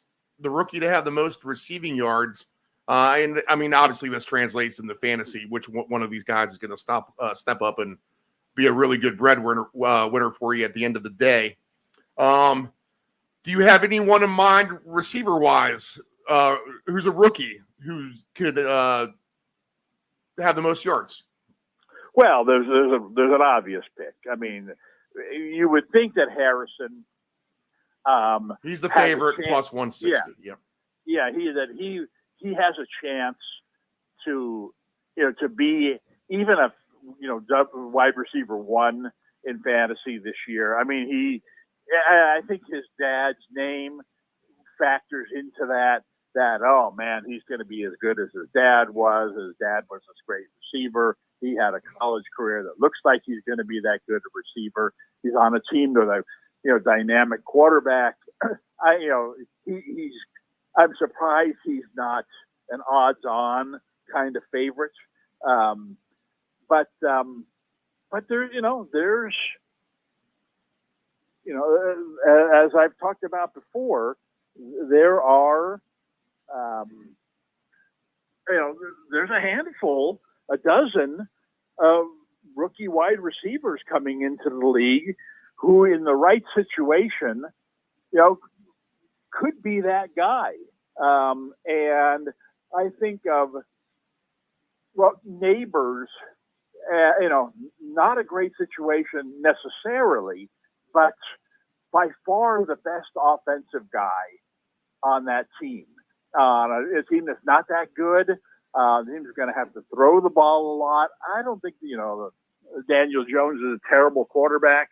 And if they've beefed up their offensive line at all, which they've tried to do, It might, I'm expecting Jones's best season. Not that that's a whole lot, but part of that also is the fact that he's now got, his number one asset on offense for years has been a running back, and so that doesn't help you fantasy wise. But now they don't have that running back anymore, and now the number one asset he has is a wideout, and so I think you're going to see. I think Neighbors will get more targets than Harrison, and will that translate into a better season? I don't know, but I think it has a chance. But anyway, that's kind of my point, though, about these rookie receivers. That I think that Keon Coleman lands a really good position. Again, a spot where they lost their wide receivers. He's 10-1 odds. 10-1 for him. They're trying to fill in. They got a really good quarterback. They're going to throw the ball, and he has a chance. I think a real sleeper to me would be Thomas of the Jaguars. Now here's a guy 12-1 for him. Yeah, Thomas is a guy who, if you look at his college career, he scored touchdowns. He caught long passes, and Lawrence to me is a great deep ball thrower. I'm not sure he's had that opportunity, but so far in his career. But I think this is the best deep ball receiver that he has. I don't think he's going to get the number of looks that Harrison's going to get. Certainly that Neighbors is going to get, but he's going to get more deep throws. And I'd pick him to be my surprise leading rookie touchdown scorer among receivers. And then there's, I think, a big sleeper here would be McConkey. And that's because I think of all these receivers, he comes into the league as kind of like Puka did last year.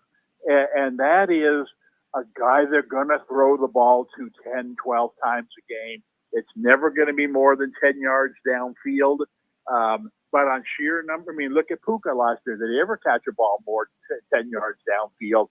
And yet when all was said and done, based on volume, he had a monster year. And that you look at the way the Chargers are going to play, the chances are it's going to be conservative. They've got a great quarterback. They don't have any receivers. Really, it's not like McConkey comes in, well, he's going to be their number 3 because they've got 2 guys ahead of him. Well, that might be the case today, but those 2 guys ahead of him were 3 and 4 last year, and they weren't very good. And they brought in this guy, this college star, fits what they want to do perfectly. I think he's going to probably be the leader in terms of targets among rookie receivers. So, in other words, this is my way of saying that the price on Harrison plus 150. Is that what you said? 160 plus what? That seems low. I'd like to get more than that. Right? Yeah, I think he's a deserving favorite. But it's kind of like you mentioned it before. I'll mention it here. Kind of like a horse race. You look out at that tote board and you see the horse that you like is 7-5. Like, oh man, I don't want 7-5. Yeah. I got to find somebody. He comes in third else. place. Yeah. Well, even if you win, it's like you gotta bet big to win big. Well, I didn't come here to bet big. I came here to bet small to win big. And you're not going to get that with the 7-5 shot. And so where's my 8-1 shot? Where's my 6-1 coming from off the pace? Well, I think that Neighbors would have a chance to be that guy. I think McConkey has a chance to be that guy, probably at a lot bigger odds. I'm going to go with Thomas as my big sleeper there to win that, to get up by a nose over the 7-5 shot on a photo finish. Betting small to win big. A two-part question. Betting small to win big is, which is your motto. Right. It is. Invest the minimum to make the maximum. Brock Bowers, 45-1. Is he worth a shot? And then who ends up being that quarterback? Is it O'Connell or is it Minshew? They won. I think O'Connell is a lot better quarterback. I think Minshew is going to win the job, just based on experience. Based on the coach is a line coach, a conservative coach who wants to run the ball. He's going to want a quarterback who takes the fewest sacks, who throws the fewest interceptions, basically who makes the fewest mistakes. And I think that that guy is not necessarily the most talented guy, the guy with the biggest arm. It's more likely the veteran guy who's been around, who knows how to manage a game. I think that Minshew went in to the preseason as the guy that they wanted to win this job. They paid him a pretty large amount of money, or too much if they were just bringing him in to be a backup. Like I said, I think O'Connell is more talented. I think that if the Raiders really felt that they needed to score 24, 27 points to win games, then they would go in that direction. But I think that they go in thinking that, we run the ball and we take care of business on defense. We're pretty good on defense. We can win the 20-17 game, and Minshew gives us a better shot in those games. Just randomly, only because I see his name here. He wasn't part of the trust me, I wasn't sitting here on a Wednesday jotting down Luke McCaffrey notes or anything like that. Were. But it's 60-1, and you said it, the quarterback had a phenomenal career at LSU for the Commanders. And might have a guy like Terry McLaurin getting double teams. Could you see Luke McCaffrey having a decent little season? Not saying he's going to get the most yards, but could he be somewhat of a sleeper down the pipe somewhere late in a fantasy draft? Well, first off, I love the offensive situation there. I really think that the quarterback there it could very well be from day one of the most exciting players in the league. The way he runs I the agree. ball. Yep.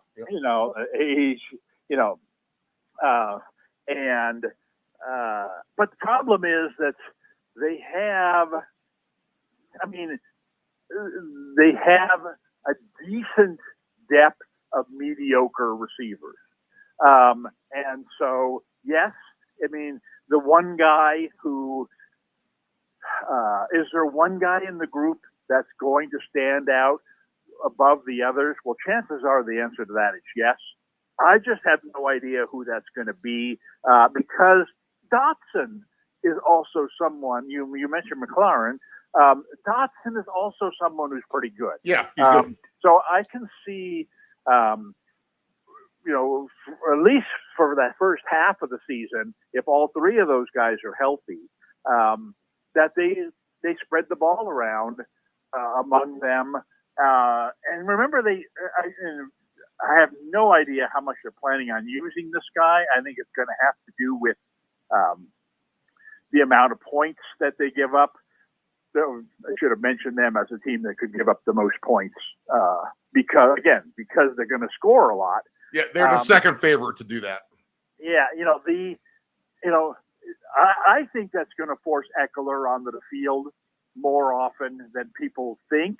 I think they're going to be in a passing mode most of the time all season. And when that's the case, and you've got this guy who's arguably the best pass-catching running back in recent history, and so I think he's going to share in those receptions as well. So you've got maybe 4 guys there who are all capable, of catching 5 to 8 balls every game without one being a real standout.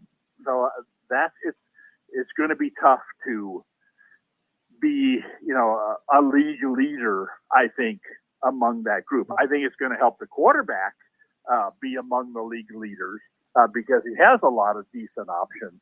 But this is it's kind of a Green Bay situation where, they're going to throw a lot of passes, and they're going to make a lot of passing yards, but there's just so many good options. How in the world would you try to pick one of them and say, this guy's going to lead the league in receptions? I just could happen. I mean, he could over the course of time find a favorite receiver, but I don't think he's got that guy right now.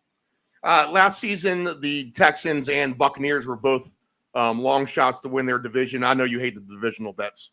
But I used those guys to really spruce up some future parlays to win divisions, and they paid off nicely at the end of the day.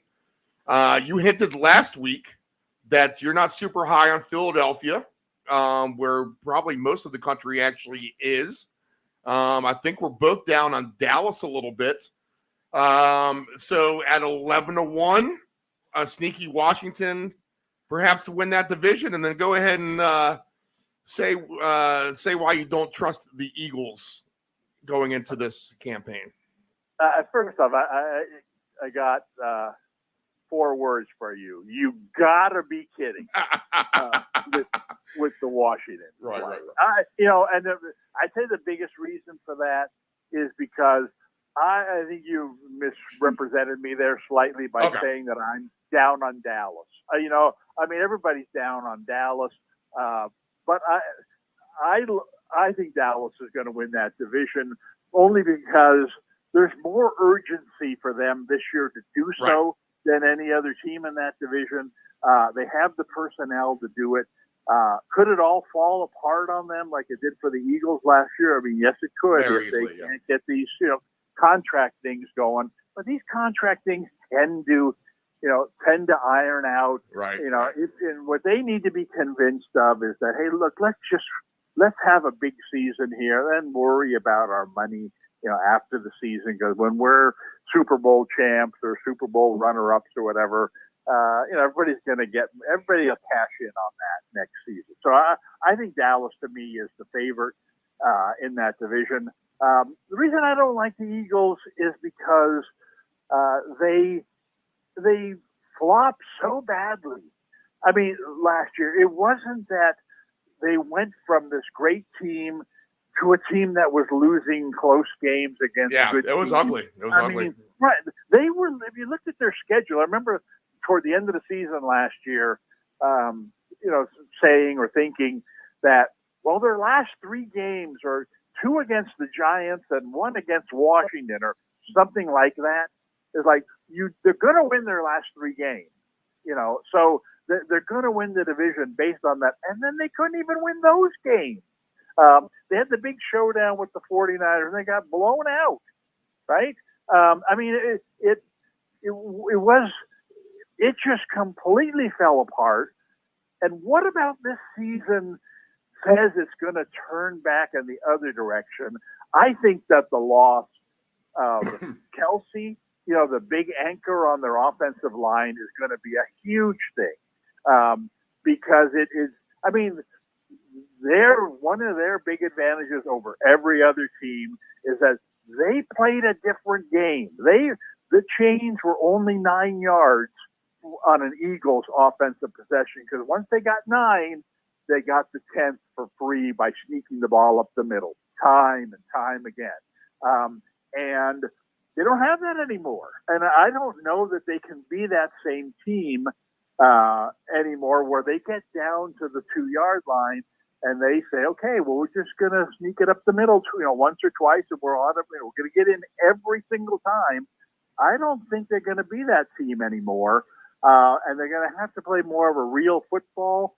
And I'm just, without their star center and this team that fell apart last year, plus I had A.J. Brown on my fantasy team last year. And oh man, for 8 weeks he was incredible. And he had been really good the year before. I drafted him in the second round. This guy, oh man, this guy is dynamite. And then all of a sudden, things went south. And it wasn't because he got hurt. It was, he started complaining. He wasn't getting the ball enough. And it was like, oh man, I didn't realize you were this kind of player. And it just looked like he completely gave up on the season. I would never draft A.J. Brown again. And I just think it was kind of typical of their team. Now, I mean, I'm sure other guys were like this, but I happen to be focused on Browns. It was on my fantasy team. This team, the vibe on this team is terrible. I can see why they're losing every game. And like I said, they weren't losing to good teams. They were losing to good teams, but they weren't competitive with good teams. They were losing to the bad teams. I mean, this was one of the worst teams in the league. Even they went into the playoffs. I thought, wow, they're playing Tampa Bay. Tampa Bay's not very good. Here's a time for them to get right. And they were awful in that playoff game. And to me, there's nothing about what happened in the second half of that season where you would say, well, of course they flopped. Hurts was injured, or whatever excuse you might want to make. A ton of injury. No, they just completely went in the wrong direction. And what's happened at the start of this year? There's the quarterback and the coach getting along. Man, and they don't have their star center anymore. I can easily see this team not making the playoffs. If given a choice, will they win the division or will they not make the playoffs? I would take not make the playoffs. Most regular receiving yards by any receiver. This looks like a little bit more of a fair fight than your typical horse race, because the short shot of Tyreek Hill is plus 650. But then it drops off to Jefferson at plus 950, Lambs at plus 950, Chase 10-1. Maybe they start to get a little clouded there. But even let's go all the way down to number 10, which is Puka, is 29-1.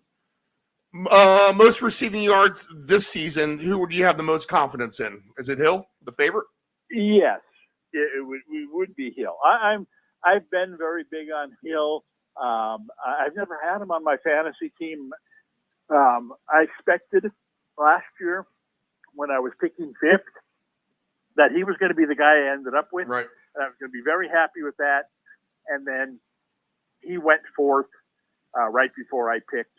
And so, that was disappointing. This year, I think you're going to have to draft higher than fifth in order to get him, maybe even first or second. But I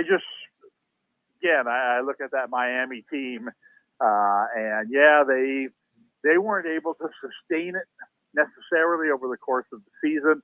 But this is a track team, and this is he's the guy with the baton in his hand. He's the captain of this track team, and they're a scary team to play against, and in large part because they have this running game that's, oh my goodness, you can't, every time they hand the ball to Achane or to Mostert, they even got a third guy this year, that he could take it the distance. So it's not like you're going to be playing a lot of these 5 and 6 man coverage things, because you need players on the field, you need linebackers on the field that can chase down these guys at the corners before they get the head of steam and head at 80 yards down the field against you. And then on top of that, they've got arguably the best number 2 receiver in the entire league. So it's not like, well, we'll just throw a double team on Hill every time and we'll let our weaker cornerback go up against their other wide receiver because he's not very good. No. This guy is elite. I mean, Waddle is a very, very good receiver. So you got so many weapons that you can't go into a game and say, well, we shut down Hill, we got a good chance against these guys. That's not your game plan. You got to be very, very nervous about all of their weapons. And I think in the long run, that just helps Hill get lesser coverage, gives the quarterback a little more time to throw because you got to be worried about their running game. I just think that and then on top of everything else, he's in a 75-yard touchdown waiting to happen on basically every play. And so he's one of these guys who could catch 3 balls in a game and they go for 140 yards. And, he's the top yardage guy that week, even though he only caught 3 balls. Wait till the weeks where he catches 7 or 8. And so I'd certainly make him my number one. He's my number one fantasy wide receiver, and I would make him a significant favorite to win the yardage title. I'm contemplating a decent size bet on that. So if you're picking fantasy number 2 and McCaffrey's gone, Hill's your man? Yes. I'm someone who way overthinks these things, and sometimes it's good, sometimes it's bad. Because I had a very, very good year last year and a successful strategy going in, but that strategy shifted when McCaffrey was available. I told you a minute ago that I was drafting 5th. And I didn't even consider the fact that I might get McCaffrey. I was going to get a wide receiver or Kelsey, picking 5th and focus on wide receivers and tight ends and with my first 4 picks. And then had McCaffrey slip to me, and then, it was godsend. Then I focused on receivers and tight ends after that. The way that it worked out, that I got the top running back, and I still ended up with A.J. Brown and Keenan Allen, as my top 2 receivers. Halfway, 3/4 of the way through the season, they were both top 5, top 5 wideouts. Then I had, my third receiver was the guy from the Bears. What's his name? Moore. Moore from the Bears, who didn't have a great season, but I had a good tight end, Andrews, while he was healthy. Anyway, my point is that I was able to get the best wide receiver collection in the league, one of the top tight ends, even though I used the first round pick on a running back, which I hadn't planned to do. Now you look at this year. This year there are 3 reasons to draft a running back in the first round. And I think that not only McCaffrey is he logically the number 1 pick, but he's already got a hamstring issue. And we've seen this year time and time again in fantasy drafts that this is, I assure you that the drafts that have been held in the last week, he has gone much lower than he did in the week before he got hamstring injury. And it scares people away.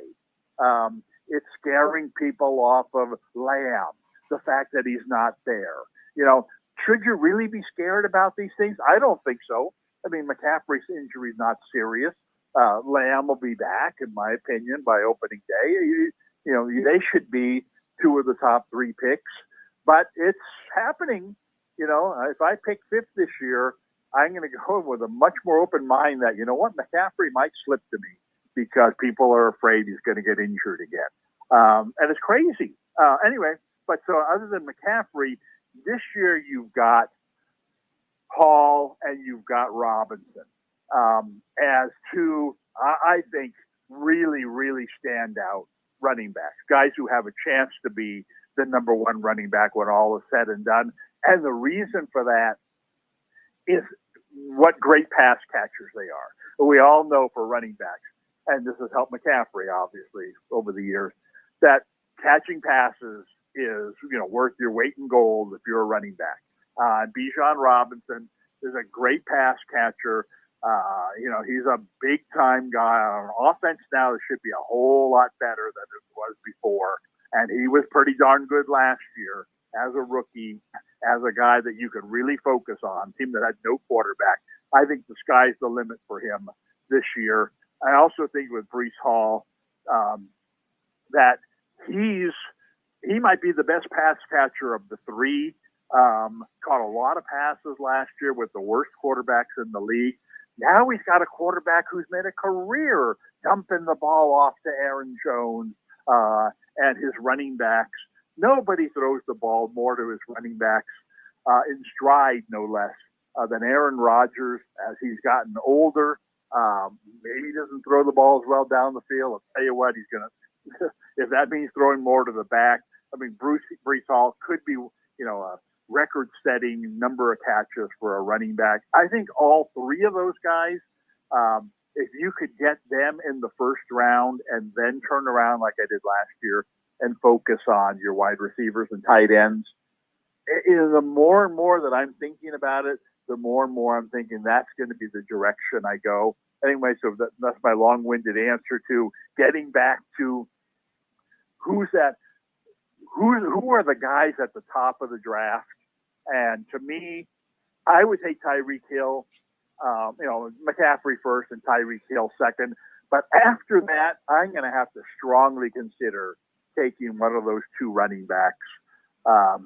Just because, I would have put Jefferson ahead of those running backs, but not now with the quarterback injured. And I think that, he'll still have a really good season. I just think it takes him out of the running to be the top. And there's so many good wide receivers that something like this, even if it knocks you down a couple hundred fantasy points for the year, which it's bound to do in this case, that drops you from number 2 to number 8 on the charts real fast. Now it puts you in a position where Lamb is probably, people would say maybe Chase, those guys would be in the running to be that next pick. But like I said, the more I think about this, the more I think, you know what, I'll take my chances with Bijan Robinson or Hall ahead of those guys, knowing that come round 2, I'm going to be able to get, like last year when I got A.J. Brown in the second round, and even Ramon St. Brown was available at the same time last year, but he won't be this year in the middle of the second round. But my point is that you can still get a very, very elite receiver in round 2 and then another really good one in round 3. And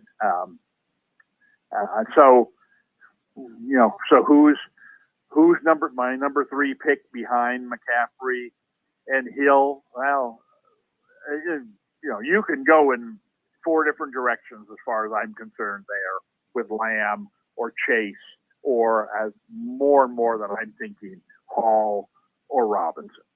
Right. And St. Brown right now is going 8th overall, so he is up into the first round. I'm guessing he's going to go higher than that. Right. Because you don't have Kelsey in that mix anymore. And I'm not sure that people are going to draft Hall that high. And maybe Robinson will go that high. But I don't think but Hall's going to be drafted that high in most leagues.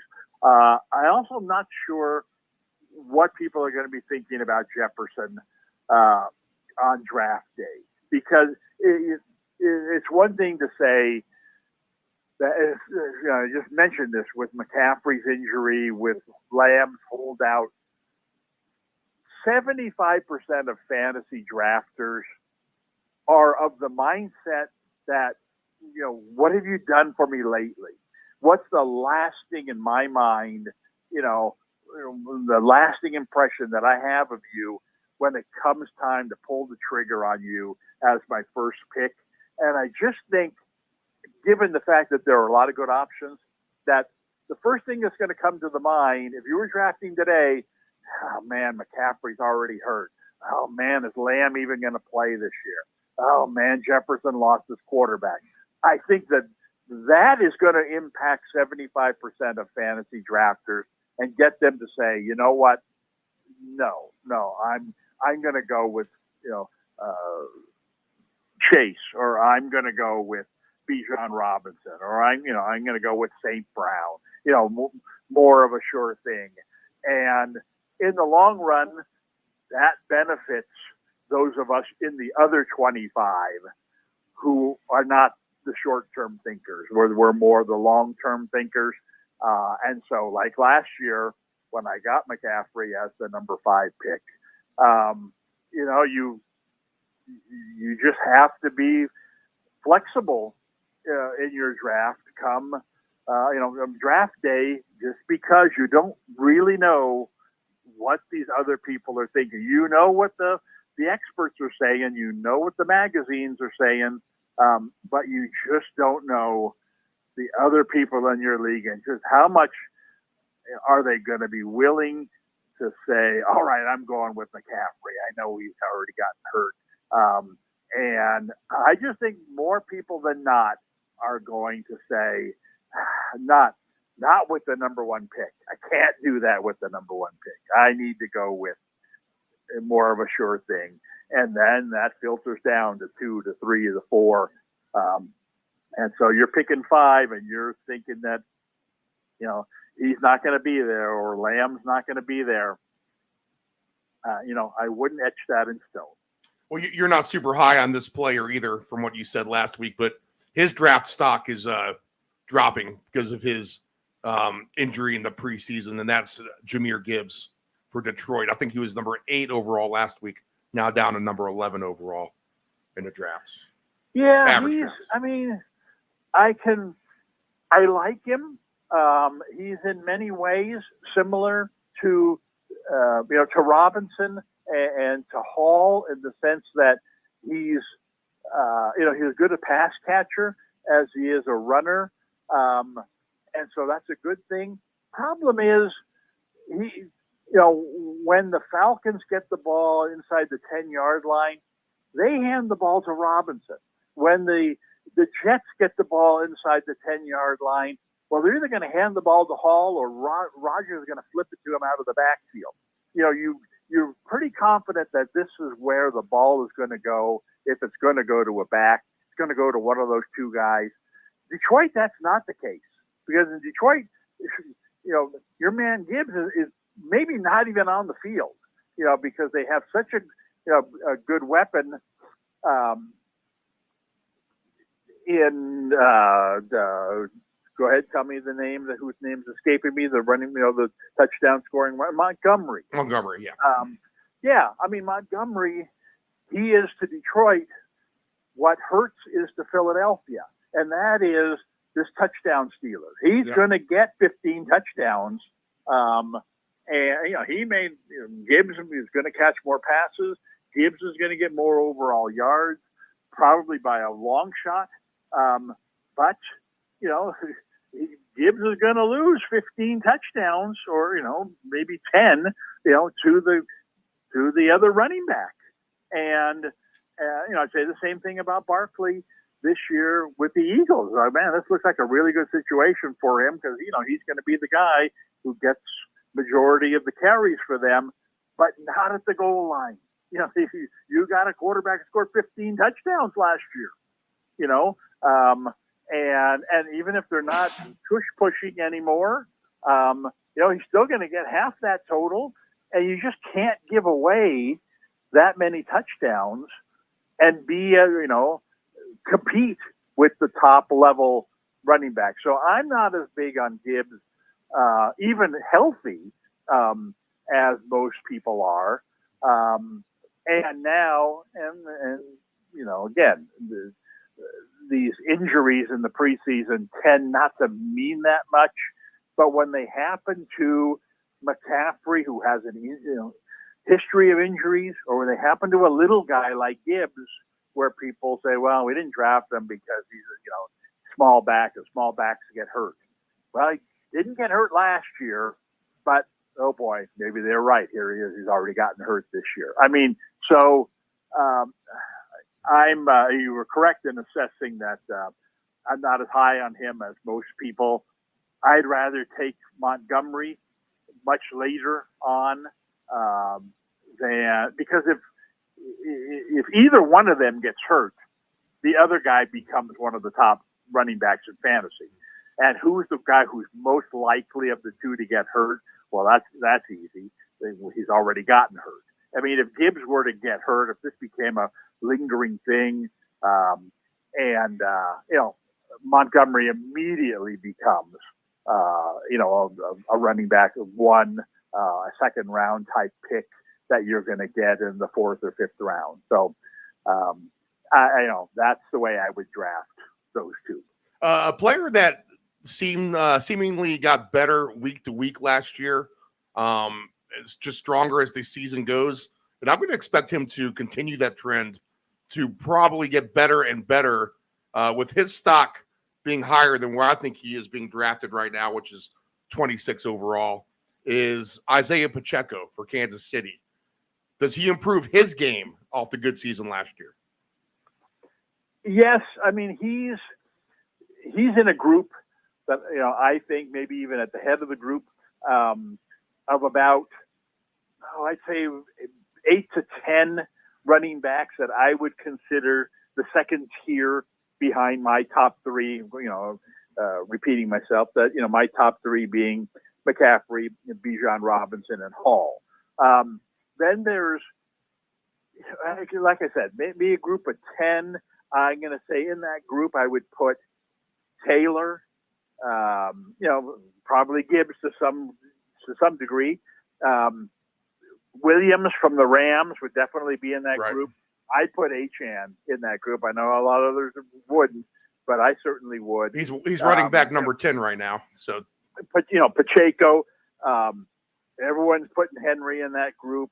I think Mixon belongs in that group. I think Barkley belongs in that group. So I don't know how deep we have gone there, but there's a group of 8 to 10 of them that I don't think there's beauty's in the eye of the beholder with these guys. They all have small flaws, and yet they all could be that, the head of that class if all goes well for them. And so I think with Pacheco, my biggest concern about him is just how much the Chiefs spread the ball around. And, they have better receivers than they've had for several years. Of course, they have, this tight end who gets thrown to a lot around the goal line, which takes touchdowns away from the running back. They always have a second or a third back who they play quite a bit. So just in terms of sheer numbers, opportunities, I don't think he's going to have the same number of opportunities as a Barkley, as a Henry, and those two guys, especially Henry, you would think, is going to score a lot of touchdowns. I don't know. He's in this group. And this is another reason why I think getting one of the top 3 running backs is so important, so that you can avoid this second group. Because I don't think there's that much difference between them. And I wouldn't want to be the guy who drafted the 4th running back. I'd much rather be the guy that drafted the 14th running back, because there's not going to be that big a difference. And that said, I wouldn't even draft the 14th running back, because I think there are guys like last year, no doubt last year, that I won my fantasy title because of the backup running backs that I drafted. So I drafted McCaffrey in the 1st round, that I drafted 3 wide receivers and a tight end. Okay, so I'm 5 rounds into it, right? And I've got the best receiver core. I've got a good tight end, and I got the number 1 running back. Now I need a quarterback at some point, and I don't prioritize that. And now I need a second running back. And the way you find a second running back round 6 and below is by drafting quantity rather than quality. And last year, drafting quantity down there, I got Rashawn White, who was a very steady, probably top 10, top 12 running back when all was said and done. I drafted Jonathan Taylor, who was out, who was holding out or whatever early in the season, turned out to, be very good by the end of the season. I drafted Swift and Mostert, who were the numbers 2 and 3 running backs in the entire league at the halfway point last year. And so all of those guys, all 4 of those guys, I drafted in round, 6, 7, 9, and 10. I threw a quarterback in there. I even threw a second wide receiver in there. So it was probably more like 6, 7, 9, and 11. I drafted those 4 running backs. And heck, any one of them would have been fine. I got 4 of them. And so my point is, it's not like, well, it's round 6, and I know there's going to be one sleeper back, and I've got to throw a dart, hit him. No, there's going to be, like last year, there's going to be 4 or 5 guys down in this group, somewhere around the 20s, who are going to be very good backs, and the guys to look at would be guys who are going to get a lot of opportunities. Someone like Zamir White of the Raiders. Right. He's going to get the ball a lot in that offense. And I think that he, he'd be a great guy to get. And, where's he going? Zamir White is 70th pick overall. So right at the beginning of the 8th round. He's running back 24. There you go. I mean, everybody in the league's got 2 running backs, except for you. And, you're looking at this, a bunch of guys that nobody else seems to want. But who's in that group? Zamir White, according to the rankings, he's in that group. I'll take him in a heartbeat. Some Zach Moss. Right. He's right around there, too. He's 84th overall. So 9th round. He's my big time running back sleeper this year. He's got a chance. First off, I know him better than most people because I had Taylor last year, and Taylor wasn't playing early in the year, and they played Moss in that spot. Moss was great at the beginning of last season, and then when Taylor came back, I was afraid that they were going to split carries because, how can you take Moss out? He's been so great. Fortunately, as time went along, Taylor's, you got to give the ball to him. But I don't think it had anything to do with but Moss not being a good back. And now he's in a far better situation, a higher scoring team. I just think he's someone who you can get in the 6th, 7th, 8th round, who has a chance to be a top 10 fantasy running back. Like I said, there's, down there's Aaron Jones. Well, honestly, that was my next question, Aaron Jones, because I feel like he's underrated at pick 55 overall, running back number 18. You got to figure the quarterback situation there is going to warrant the running back to get a little bit more than maybe what he usually would. Yes, and here's a guy who's rated low because he's got this injury history. Right. Which the last thing you saw scares you off. Yeah. Which is warranted, no doubt about it.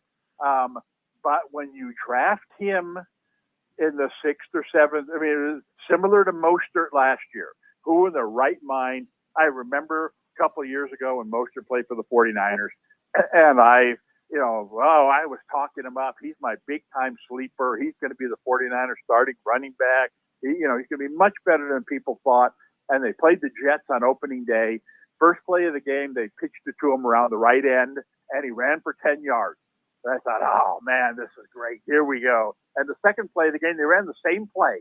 He ran around the right end again. He got 10 more yards. And I thought, oh, I am the master of fantasy football. I am so smart. And then here into the game comes Matt Breida. And I thought, well, it's kind of early to be resting him. Although, 2 nice 10-yard runs, I can understand. I didn't draft him because he was going to run 20 times each game. He's just he's a touchdown waiting to happen. And then, oh, geez, where's Mostert? And next thing you know, at the end of the first quarter, let's go down to our sideline reporter, the 49ers news. What's up? Raheem Mostert suffered a hamstring injury. He's out for the rest of the game. Oh, no. Well, sure enough, he was out for basically the rest of the season. And all of a sudden, my great pick blew up in smoke. So, but you know what? The fact is, I only drafted him in the 8th round, so it didn't kill me. That's where Aaron Jones is. You kind of know that Aaron Jones is going to get injured at some point. But if it does, you hope that it's, 8 games into the season, and he's had 7 really good games for you, which he's fully capable of, especially on that team that scores a lot of points. And like you said, is now playing with a backup quarterback who needs to rely more on his flipping the ball out to the back, which Jones is great at. And then he gets hurt. Well, you know what? He's done what I needed him to do as an 8th round pick, kind of where I drafted Swift last year. Swift had the same reputation. Swift always gets hurt. But hey, for, like I said, 8 weeks, 10 weeks last year, he was fantasy's 2nd or 3rd best back. And I put him in the same situation this year. He's in a really good position in Chicago where he could very well. I remember last year, the start of the season with Philadelphia. Well, who's even their number 1 back? They had 2 or 3 different guys. They weren't sure who it was going to be. And then it turns out to be Swift, and he gets this great opportunity. He's in the same situation with Chicago this year, where they have a couple of backs, but there's a reason they went out and got Swift, because he's better than these guys, and he's not being drafted like he's better than these guys. And I think that's a mistake. I think Chicago, as we all know, is a far better offensive team this year than they've been. The more opportunities, the more he's going to score some touchdowns. Is he an injury risk? Well, yes, he is, and you just have to hope that.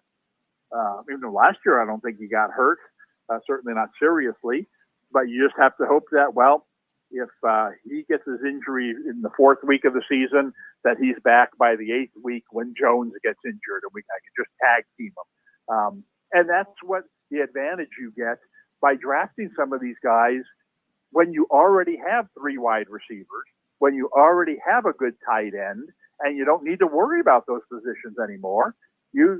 Like I said, where there's no quality, draft quantity, and there's a, you don't know who are going to be the guys who slip this year, but you could very well look up and you see Chubb's available, maybe Connor, maybe Kamara, like I said, they're, White, Swift, you're pretty sure they're going to, heck, even Rashawn White, based on the year he had last year, could be in that group. Spears, Eckler, Brooks, there's just a lot of guys who, drafting them as your 4th or 5th running back, boom or bust kind of things. Well, Spears ended up, not playing a lot. All right, well, I only drafted him in the 11th round. No big deal. Then that said, he could end up being Tennessee's starting running back. Not a big Pollard guy. And Spears, I think, is very good. Man, I'd love to get him as my 5th running back. The guy may never see the light of day on my team, or he shows up on opening day, and next thing you know, he's carried 15 times for 95 yards and 2 touchdowns, and everybody's saying, "Oh, I got to get him on the waiver wire." No, that one guy got him in the 11th round. So anyway, so that's anyway. My long-winded answer saying this is why I think draft, and this strategy works best if you already have a back. I mean, you don't want to have to count on 2 of these guys to be your running backs. So if you get McCaffrey or Robinson or Hall in the first round. Then you sit back until round 6 and you say, okay, I need a quarterback now and I need 5 running backs. I'll mix in another wide receiver because there's a lot of good depth there, but I'm in no hurry. I got 3 real good ones already. And getting a quarterback that late is absolutely no problem. They're dime a dozen. I mean, there's 10 guys you could draft in the 8th round after every other team has one, and you still get yourself a really good quarterback. So there's really no reason, in my mind, to draft a quarterback early. And there's no reason to draft a second running back early, and that's kind of what we're talking about here. There's, Pacheco's a part of that group where no disrespect, I think these guys are going to do fine. I just don't think I need to draft a guy in the 2nd, 3rd, or 4th round when I can get, at least 75% of that value 4 or 5 rounds later. And in the meantime, I've stockpiled guys at the position that I think is the most important, which is wide receiver. I think we talked about this a couple of weeks ago, but I'm going to go right back to it. There has to be a big red flashing light above the head of Kyron Williams, of buyer beware. And that's because of the rookie that they drafted in Blake Corum. You're talking about touchdown stealers, and someone you might want to have as your 5th running back. That's a guy you maybe want to get on your team in case of injury, in case he does come out and be more of a stud than we're thinking right off the bat, right? Well, yes, and that's a very good draft philosophy. Certainly, if you draft McCaffrey in the 1st round, you're going to want to draft Mason, the 49ers backup, somewhere down the line if you're afraid that he's going to get hurt, because there are certain teams that if the starter gets injured, they can plug in a backup, and the guy, I'm not going to say he's going to be as effective as the starter, but he's going to be a fantasy-worthy back. You plug any running back into the 49ers situation, as long as he's the clear-cut guy where he gets the majority of their carries, he's going to be, he's going to be at least a running back 2. And I think the Rams are the same way. I think that the fact that they drafted Corum is an indication that maybe they think Williams is the type of back who's likely to get injured, or maybe they just think that's the trend in the NFL these days, that running backs get injured. And yet I think he's good enough that if he were thrown in there for the Rams, it's not like he's going to split time with somebody else. He's clearly their number 2 guy, and was drafted for just this type of situation. Yeah, if he doesn't play it down all year, I don't think the Rams will look at that pick and say, "Oh man, that was a waste of a pick," because we'll come right back. Once Kyron Williams wants $30 million a year for 5 years, exactly, then they're fine, right? Yeah. And the fact that Williams, if Corum's considered a disappointing pick because Williams just rushed for 1,400 yards and 18 touchdowns, then you're really overthinking it, because you're be happy you had the best running back in the league. The reason Corum didn't play is because you had the best running back in the league. But if he were to get hurt, I think he would go right in there, and I think he would be a very good back. So yeah, I would play that tag team thing with him as well. Okay, all right. For next week, I want you to put a little bit of a mental homework in the back of your head. Homework? Start thinking about I'm going to be in search of low-hanging fruit for small investment for big odds, trying to parlay 750-yard receivers together, six touchdown receiving players together, etc. So kind of start cruising over that kind of thing as you're going through your homework there for your fantasy. And then I'm also going to do a mock draft this week, and we'll let you grade me on that as well. We'll see how I do on that. Well, I'll say this about the preseason, Right. and that this preseason is working out differently than most preseasons. And I think that you mentioned this right at the beginning. There are more injuries, it seems, this year than any other year that I can remember. In fact, the 49ers, I mean, what's become so popular in the preseason is playing these scrimmages, right, off the record. Nobody gets to watch. You get to try out all your stuff against the other team. Yeah, it's the preseason game without the game. Exactly. Exactly. Yeah. And without people getting any kind of film on you because there's no film. The only teams to get film from these scrimmages are the two teams involved. So you can try your fancy kickoff return, or you can try, your different new plays or whatever, and not give away any secrets. But the 49ers, for example, had so many injuries that they canceled theirs, yeah. their scrimmages this week. And what does that mean? Well, that means these guys are going to play in their next preseason game. They need to get that work in, and they didn't get it in the scrimmage, and now they've got to get it in a real game. I'm not saying they're going to give away a lot of secrets, but at least you're going to see these guys on the field. We already saw this. There's been one game this week, and we saw a lot of the regular players. How much Drake May played, for the Patriots in that game, we saw a lot of these regular players in this game, and I think that this week, week 2 of the preseason, and we're not going to see this in week 3, the last preseason game, but we are going to see it in week 2. We're going to see the starting players play more this week than we're used to seeing in the preseason. And that's going to make it worthwhile watching, because you're going to get a better idea of, man, this team's got terrible receivers. Wait till they put the rookie in there. Or, oh, Jesus, this quarterback is not ready for the NFL. I can't believe they're starting him. Downgrade the rest of the guys, fantasy-wise from their team. I think we're going to get a better indication of this than we've gotten in recent years. So it's actually, I can't believe I'm actually saying this, but it's actually worthwhile. I was disappointed. Friday night, no games. No games, yeah. You got to be kidding. Yeah. There's got to be one game. Come on. I got to watch the Fever play last night. There was no NFL games going on. Heck, the A's.